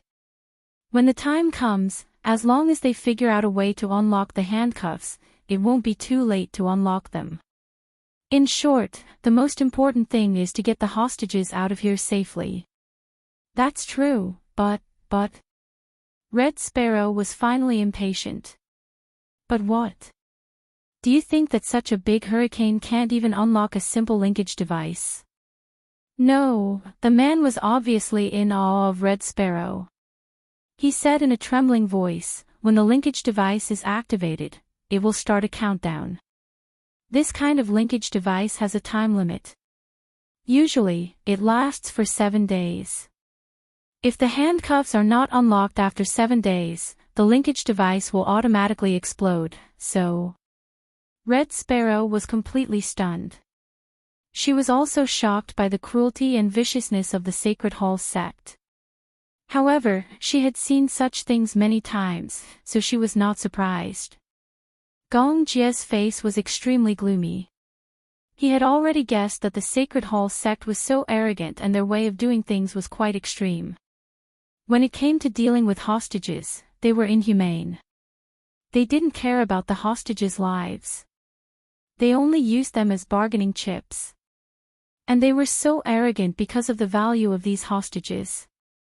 However, even if they knew that their rescue operation might be classified as useless, they would still try their best to save the hostages. Red Sparrow was also confused. I don't understand. They are so extreme. Aren't they afraid that we will give up on the hostages? At that time, Hurricane will target the Sacred Hall sect and launch a crazy revenge. Are they really not afraid of Hurricane? Ha!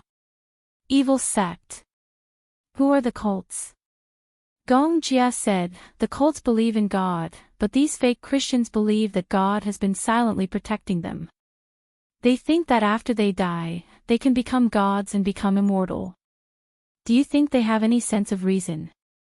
Since they are so loyal to God, why did they ask Hurricane to provide so many munitions?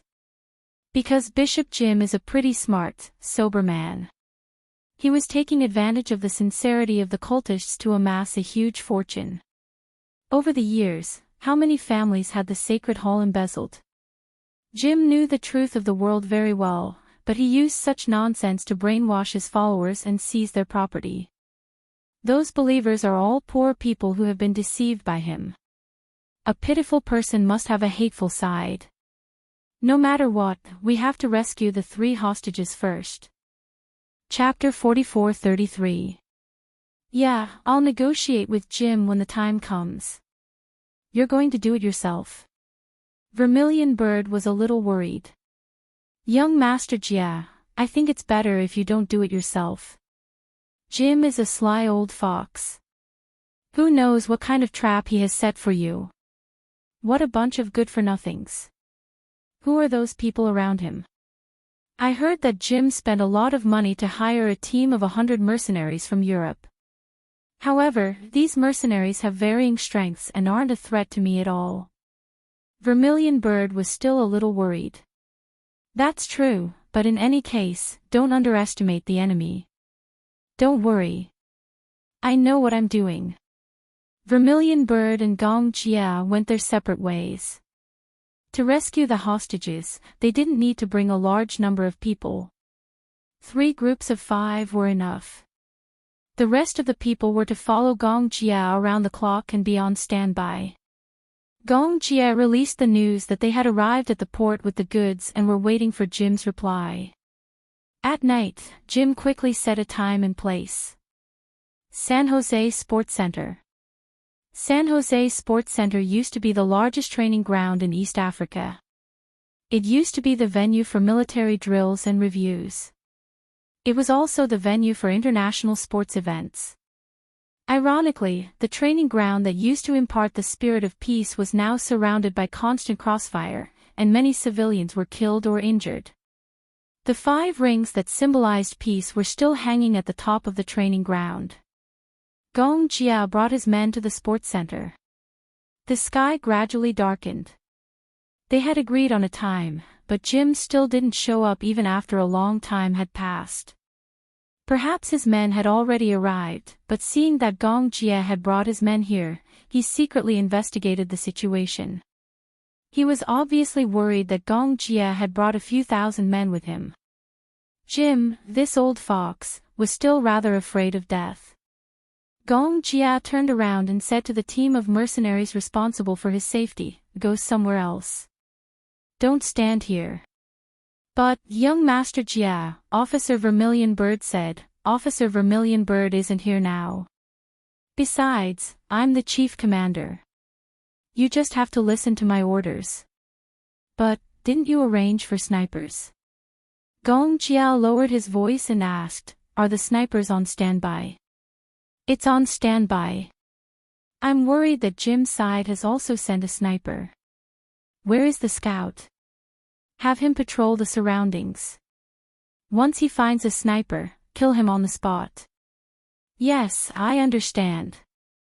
Gong Jia had arranged snipers around the training ground in advance. If Jim's side tried to harm him, they would kill him in advance. At the same time, the mercenaries would cover his safe escape. However, this was just in case. As expected, Jim did not dare to touch him. The mercenaries looked at each other and chose to listen to Gong Jia's orders, retreating to different places. It was just as Gong Jia had expected. Before long, Jim appeared with his men. Gong Jia sneered. This Jim was indeed a cunning old fox. He had been here for a long time, but when he saw such a big lineup, he felt afraid and didn't show up. A man walked over from afar, followed by a few strong bodyguards. Although they were dressed simply, Gong Jia knew that these were mercenaries disguised as evil sect members who were responsible for Jim's safety. Jim was dressed in a gray suit and leather shoes.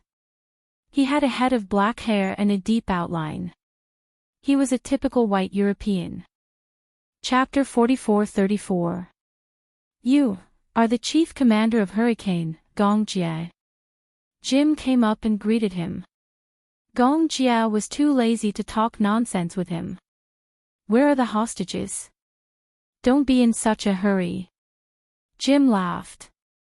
I've already made arrangements for the 3 hostages. When it's done, I'll return the 3 hostages to you. Would they really be returned unscathed? Jim didn't mention it. He only said that he would return the hostages. Who knew if he would return the hostages alive or 3 corpses? Gong Jia expressed his doubts. He raised his wrist and looked at the time. He said coldly, 3/4 of an hour later than the agreed time. Is this your so-called sincerity? Sorry, I can't see it. Even though Jim had 3 hostages in his hands, Gong Jia's aura was still biting cold and his posture was extremely domineering. He knew in his heart that with Jim's personality, the more he tried to please him and the more subservient he was, the more unscrupulous he would become. Forceful words would instead make him soften his attitude slightly. Gong Jia was very good at reading people. When a person stood in front of him, he didn't need to talk. He could tell the person's personality just by looking at the expression between their eyebrows and the small details. When Jim heard this, he wasn't angry. Instead, he said humorously, you know, there's fighting everywhere now. It's already not easy for me to come to the agreement alive. Ha! Gong Jia asked again, where are the hostages? Jim was silent for a while. He looked at Gong Jia warily. Although he was alone, he had already sent people to check before he came.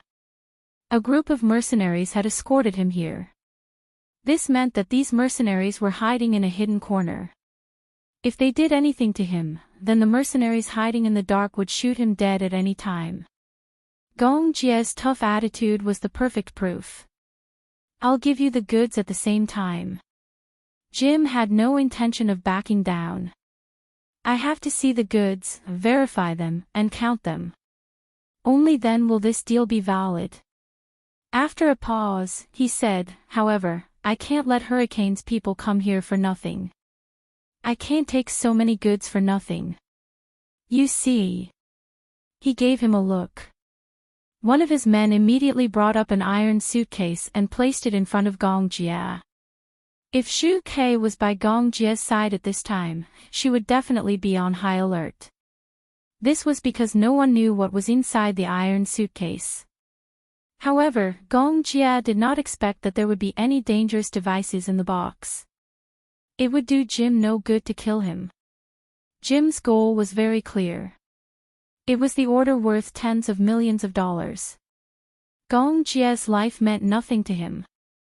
Don't worry, there aren't any explosives inside. Jim explained, inside, there's some diamond raw materials.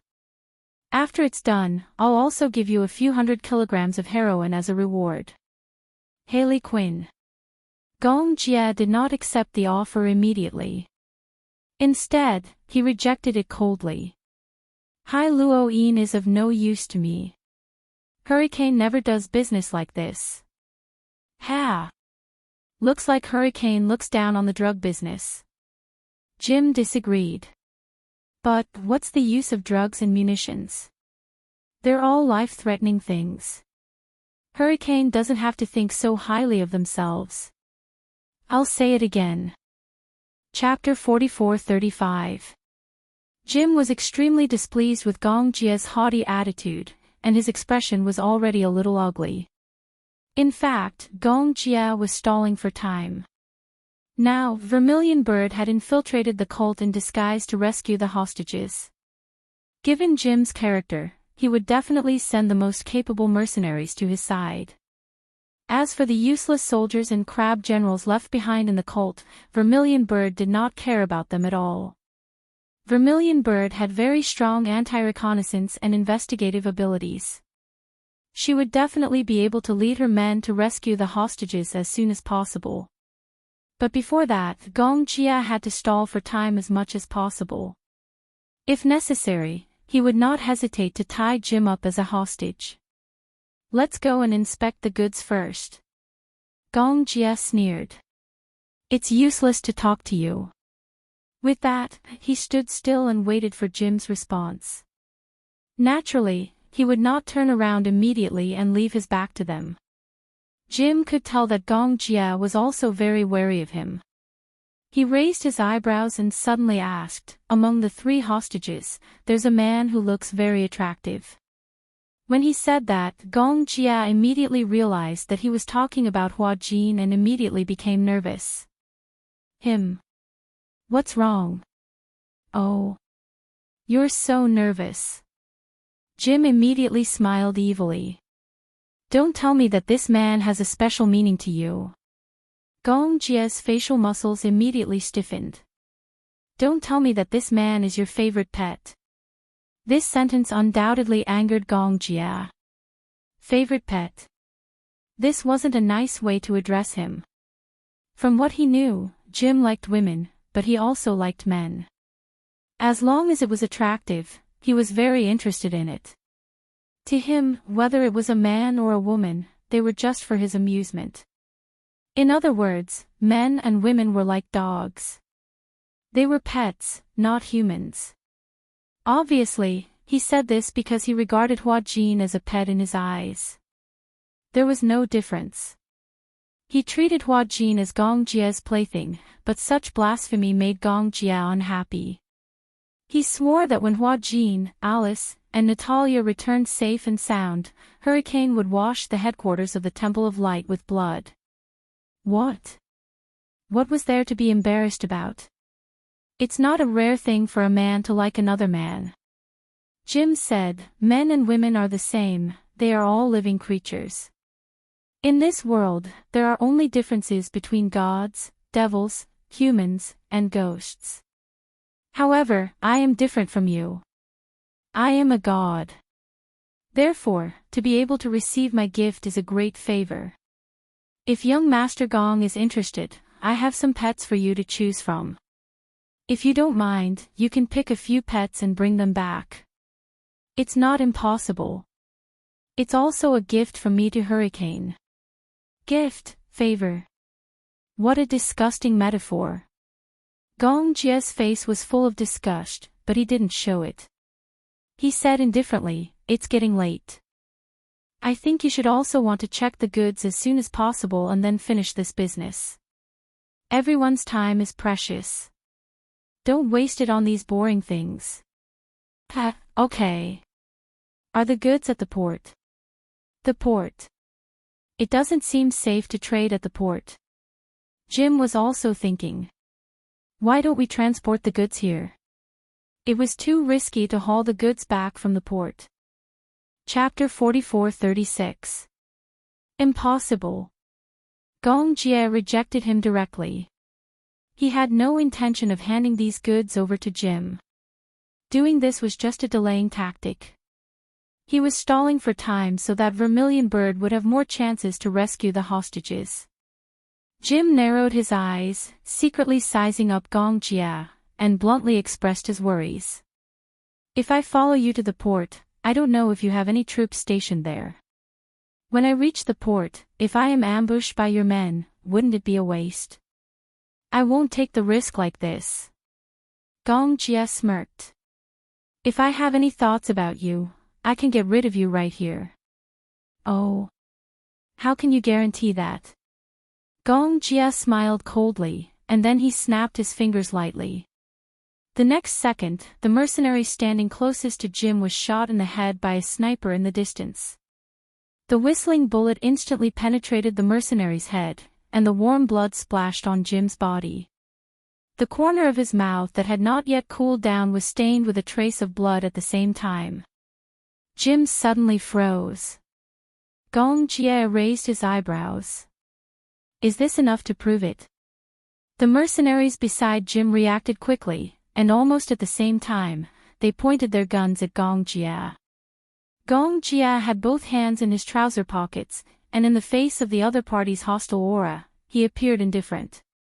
He did not think that Jim would dare to let these mercenaries shoot. And the more calm Gong Jia was, the more restless Jim became. He waved his hand and roared, "Damn it! Put down your guns. Do you want to kill me?" If they fired at Gong Jia, before Gong Jia fell, he would have been shot dead by the sniper in the distance. Jim was scared to death. Gong Jia glanced at him disdainfully. Do you really think that I came here for the 3 hostages? Jim, if you don't even have the attitude to personally inspect the goods at the port, not to mention you, even these mercenaries beside you won't be able to live for long. His tone was unyielding. However, being tough also required the ability to be tough. Jim knew very well that Gong Jia had the right to be tough. However, he was also certain that Gong Jia would not kill him so easily. He already knew this before he rushed over. This time, what awaited him was not a deal, but a game between the 2 sides. Jim also vaguely realized that perhaps the Gong Jia was stalling for time. At this moment, he might have already sent out troops to search for the 3 hostages. However, he was also very sure that the lives of the 3 hostages were in his hands. This was also the last bargaining chip in his hand. Gong Jia, I can go with you to the port, but I'm warning you, you better not play any tricks. Otherwise, if anything happens to me, those 3 hostages will definitely not be alive. Gong Jia had sent out Vermilion Bird. Even if he managed to find the hostages, he had to break through the encirclement of the heretics. If he managed to kill his way out, then Gong Jia would become a wanted criminal by the peacekeeping forces. Although they were members of an evil sect, they did not have the right to be shot to death. Gong Jia's expression was very ugly. He only prayed in his heart that Vermilion Bird could find the 3 hostages as soon as possible. Lead the way to the port. Jim took a step back. Chapter 44-37. Vermilion Bird's voice could be heard clearly through Gong Jia's earpiece. Young Master Jia, we've found Natalia. Gong Jia secretly heaved a sigh of relief when he heard that. However, he didn't show it, and he didn't dare to let his guard down. When they arrived at the harbor, the cargo ship immediately brought down a ladder. Gong Jia turned around and said to Jim, the ship is full of firearms. For safety reasons, all of you should unload your guns and board the ship. Unload our guns. Jim finally couldn't take it anymore. Gong Jia, you can't be thinking of kidnapping us as hostages, right? Gong Jia narrowed his eyes and said coldly, the ship is full of my men. There are also Hurricane's assault troops stationed at the harbor. Even if you don't unload your guns, you won't be able to resist once you're here. After a pause, he smirked coldly. Oh, I seem to have forgotten. From the moment you angered Hurricane, the Sacred Hall sect was already at the end of their rope. Jim's face was slightly embarrassed. The muscles on his face twitched slightly. Thus, he turned around and waved his hand lightly. The dozens of mercenaries looked at each other, somewhat unwilling. They were mercenaries who risked their lives. They couldn't go against their employer's orders. But, if they had to gamble their lives for a few $100,000, and it was a meaningless gamble, they were unwilling. In their eyes, their lives were more important than benefits. The most outstanding and most useless mercenary organization in the world was Mercenary Paradise, which belonged to Hurricane Group. The mercenaries who came from Mercenary Paradise were all veterans who had fought in various battlefields all over the world. Some of them were even young mercenaries who had undergone high-intensity training since they were young. They were loyal to Hurricane and wouldn't hesitate to risk their lives for it. Hurricane's benefits were far more important than their lives. Not every mercenary was willing to risk their lives for their employer, especially when it was obvious that it was dangerous. As mercenaries, they couldn't unload their guns in front of their enemies. Unloading their guns was like a tiger that had lost its claws and teeth, becoming a weak beast. Sorry, employer, we can't unload our guns. The mercenaries took a step back. In the night, everyone's face was filled with resistance. Jim looked around and said fiercely, I've paid you guys. You have to protect me. There's a clause in the agreement. If it's an unnecessary risk, we can refuse to carry it out. Jim was fuming. At that moment, he had become a trapped beast in Hurricane's hands. He turned around and looked at Hurricane with a pale face. For some reason, he suddenly sneered and raised his hands. Instead of letting my mercenaries unload their guns, why don't you just tie me up? How about that? What? The man was a little surprised. I don't think Hurricane came here with any sincerity at all. This matter. Sect leader. Upon hearing this, Gong Jia realized that things were developing in an unpredictable direction. Sneering, Jim casually picked up the satellite phone and dialed a number. With a look from Gong Jia, one of the mercenaries behind him immediately rushed out and pinned Jim to the ground. In the blink of an eye, he had him pinned to the ground with his hands behind his back. However, the call had already been made. Chapter 44:38. The three hostages were in danger. Before Gong Jia could react, the mercenaries behind him pushed him to the ground and shielded him with their bodies. On the other side, Jim's mercenaries also raised their guns. Tut tut tut, tot-a-tot.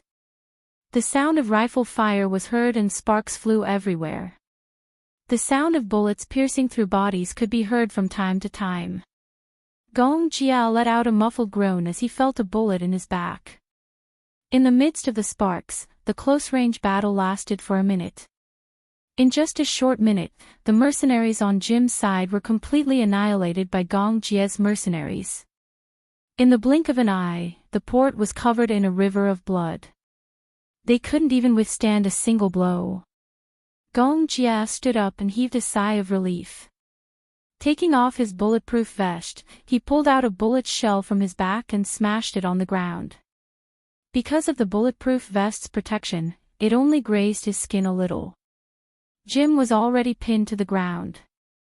Gong Jia walked towards Jim and said, "Do a head count." He walked to Jim's side and stepped on his body with his military boots. Expressionlessly, he snatched the satellite phone from his hand and hung it up without hesitation. Reporting, Young Master Jia. We've done a head count. No team members are dead, but 2 are injured. Is it serious? It's not serious. Gong Jia put on his earpiece and called Vermilion Bird. Soon, Vermilion Bird picked up the call. Vermilion Bird, how's the progress? Young Master Jia, we've found the 3 hostages safely and are on our way back. Did everything go well? It went well. We didn't lose any team members, but a few of my team members and I were injured. Is it serious? It's not fatal. What about you? How's it going? Everything went well. It went so smoothly that it made one's heart palpitate. The whole thing went too smoothly. In fact, it went so smoothly that it was unbelievable. Gong Jia caught a glimpse of Jim, who was pinned to the ground, from the corner of his eye. A sly smile gradually appeared on the latter's face. Instantly, his temples throbbed violently. For some reason, this smile was a little creepy and made one feel uneasy. He grabbed Jim and went straight to the point. You're not Jim. Who are you? What? Young Master Jia, didn't I hear that your subordinates brought the hostages back safely? However, do I need to remind you that your wishful thinking seems to have gone wrong? Sect Master had long expected that you would not obediently fulfill the deal. Who are you? Gong Jia was getting more and more annoyed. Even though the information reported from the other side was that they had safely evacuated with the 3 hostages and were on their way back. However, he had a feeling that things weren't that simple. He. Jim's smile became even more dazzling. Gong Jia was certain that this man was definitely not Jim. He grabbed him by the collar and asked coldly, "Who the hell are you?" Before Jim could speak, his satellite phone suddenly rang. Gong Jia looked at the satellite phone in his hand and felt a boundless chill seeping into his body. His limbs immediately became incomparably cold and his scalp numbed. Answer it. Why aren't you answering it? Jim urged him on. Gong Jia answered the call. On the other end, a middle-aged man's deep and sinister voice could be heard. Young Master Jia, how have you been? Jim. Was the person on the other end the real Jim? Chapter 44-39. How could the real Jim show up so easily? Your subordinates rushed into my territory and killed several of my followers. May I ask, how should I settle this debt with you? On the other end, the man's voice was filled with displeasure, but his calm tone made people feel even more terrified. Gong Jia frowned. Originally, he thought that since Hua Jin and the others had been brought back safely by the Vermilion Bird, then, in front of Jim, he should naturally have some confidence. However, for some reason, hearing Jim say this made his hair stand on end. I hate disobedient children the most. On the other end, the man complained, originally, the deal that has already been agreed upon, can't you just obediently fulfill it? Why do you have to play these tricks? I'm really tired of it. What do you want? Jim no longer spoke. However, through the satellite phone, Gong Jia could vaguely hear that Jim was in a very empty square. In the square, the sound of a loudspeaker suddenly came from the square. The war in this world has never stopped, just like the endless night, never seeing the dawn. After today, tomorrow, those soldiers will rush in and slaughter us wantonly. The souls that die in the hands of those soldiers will all become the puppets of those devils. They will tightly grip the throats of our souls. We will no longer have a future. We will no longer have eternal life. Immediately after, through the satellite phone, one could clearly hear the cheers of the believers in the square, as well as the cries of some women and children. All the voices were mixed together, like a sad song before one's death. Let us use our lives as a sacrifice to the great Jesus Christ. He will bless our souls and lead us to paradise. Tonight, everyone will die. If you truly love me, then please die with me. Those who survive, the government will not let you go, the armed forces will not let you go, even the hurricane will not let you go. We will fight to the death with those devils, but, please forgive me, in the end, I will use all of our souls as a sacrifice to the dawn of this world. The voice clearly came from Jim. His voice was very recognizable, high, and powerful. Today we will all die, but tomorrow he will resurrect us. In the next second, the satellite phone was cut off. Gong Jia was already drenched in cold sweat. He immediately put on his headset and contacted Vermilion Bird. The Vermilion Bird quickly picked up the call. What's wrong, young Master Jia? Are you sure you brought the 3 hostages back safely? Gong Jia said, it wasn't the real Jim who showed up. Just now on the satellite phone, I heard all the believers gathered in the square, and Jim seemed to be making a declaration. The Sacred Palace sect has a very large plaza. When I left with the 3 hostages, I saw from afar that there was a very large barrel in the middle of the podium. Bucket? Yes. The Vermilion Bird told him the whole story in a concise and comprehensive manner. The Sacred Shrine sect wasn't big and only had a few thousand followers. However, when they were rescuing the hostages, a male heretic who was guarding the hostages actually begged them to take him away. Chapter 44-40. At night, Jim will summon all his followers to gather in the square. Everyone will drink the highly toxic strawberry juice and commit mass suicide. Moreover, he will burn a living person as a sacrifice before dawn. At this point, Red Sparrow suddenly shuddered. She turned around abruptly and looked at the 3 hostages in the back seat. She had been in such a hurry that she had not checked carefully. Zhu Kei frowned. She immediately pulled out the dagger tied to her thigh and neatly cut a hole in the cloth bag. Natalia let out a muffled groan. She was obviously frightened. Beside him, Alice was visibly trembling as well. The third one, on the other hand, was apparently very calm. Red Sparrow cut open the cloth bag on his head and saw an unfamiliar face. He had dark skin and a chiseled face.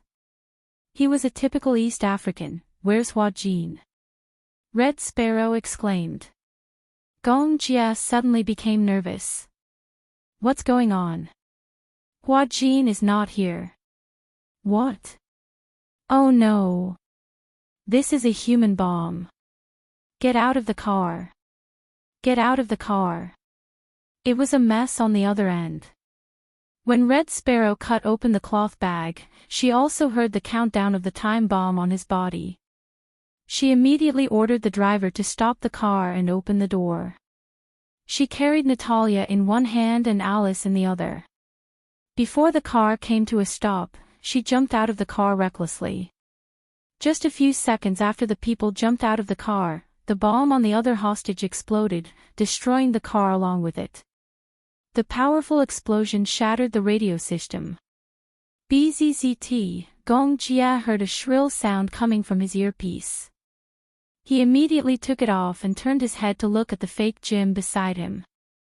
He grabbed the man's collar and asked fiercely, "Where is the other hostage? Speak." "Ha, just kill me. Anyway, I won't say anything even if I die." When Gong Jia heard this, the corners of his mouth curled into a cruel smile. Is that so? He grabbed the defense master that was buckled around his waist, squatted down, and put the blade against his cheek. You're not going to tell me? The man glanced sideways at the blade that was pressed against his skin. With Gong Jia's pressure on his wrist, the sharp blade quickly cut open a wound on his skin. It was not that there was no fear in his heart. He was not afraid of death, but he was instinctively afraid of something more painful than death. Are you going to tell me or not? Gong Jia grabbed him by the throat. Speak. The man didn't say anything for a long time. He gritted his teeth and closed his eyes, as if waiting for death to come. However, how could Gong Jia let him have his way so easily? He was determined to get information out of him, but since the man was so tight-lipped, it wasn't like he didn't have any tricks up his sleeve.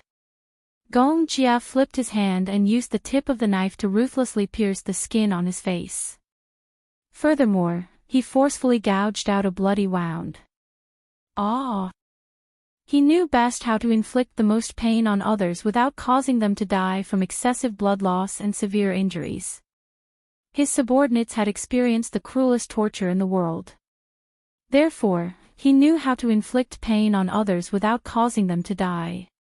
It's okay if you don't say anything. However, I won't kill you right away. Gong Jia's breathing was heavy. He leaned close to the man and forcefully gouged out half of his skin with the defense master in his hand. Ah! Chapter 44-41. Gong Jia pulled out his knife and stabbed it into the man's thigh. It was extremely painful, but it was not fatal. Gong Jia questioned sternly, "Are you going to talk or not?" The man's will finally wavered and he began to beg. Just kill me. Just kill me. Don't torture me anymore. I'm warning you, I'm giving you one last chance. Otherwise, I have plenty of ways to torture you until you wish you were dead. Gong Jia gave him another backhand stab and stabbed him in the waist. The man screamed like a pig being slaughtered. It was incomparably mournful. I'll talk. I'll talk. The man trembled all over and said with difficulty, "The cult leader is very kind and righteous. He thinks that man has the blood of the Son of God, and he wants, what does he want? He wants to use that hostage as a final sacrifice. He has decided to use that Son of God as a sacrifice. Tonight, all the believers will gather in the square and then accept the cult leader's final favor and follow him with their lives." Gong Jia was stunned when he heard this. He suddenly recalled Vermilion Bird's words. The bucket in the square is filled with strawberry juice that has been laced with cyanide. Tonight, Jim will summon all the believers to gather in the square. Everyone will drink the highly toxic strawberry juice and commit mass suicide. Moreover, a living person will be burned as a sacrifice before dawn. Today we will all die, but tomorrow he will resurrect us. Mass suicide, that was insane. Gong Jia questioned, sacrifice. How? The man replied, the cult leader plans to tie him to the cross and burn him with fire. What? Everyone looked at each other in disbelief. They could not believe that there was such a crazy thing. Gong Jia was furious. Where is he now? Now, he should be taken to the square, right? Where is the square? The man suddenly stopped talking. He did not want to reveal so much information. Are you going to tell me or not? Gong Jia held Defense Master tightly. His gaze was piercingly cold, like a beast waiting to hunt in the dark night. The man was scared half to death and finally confessed everything. I'll take you there. I'll take you there. I beg you, don't torture me anymore. Hearing this, Gong Jia stood up, looked around, and ordered, prepare weapons and a car for me. But, young Master Jia, there are battles everywhere. It's too dangerous to go there rashly. Cut the crap. Gong Jia turned around, full of murderous intent. Go and prepare. Yes. Your subordinate will go and prepare now. Long live the Divine Temple. Long live Jim. Long live the Divine Temple. Long live the Saint. Hua Jin was awakened by a group of majestic roars. He opened his eyes in a daze. Before he fully regained consciousness, he saw a huge square in front of him under the moonlight. In the square, a group of believers gathered together. Some were carrying babies while others were supporting each other. He was startled. Just as he opened his mouth, he suddenly saw a man in a black robe carrying a bucket of things and walking in front of him. What are you doing? Before he could see clearly what was in the bucket, he saw the man pick it up.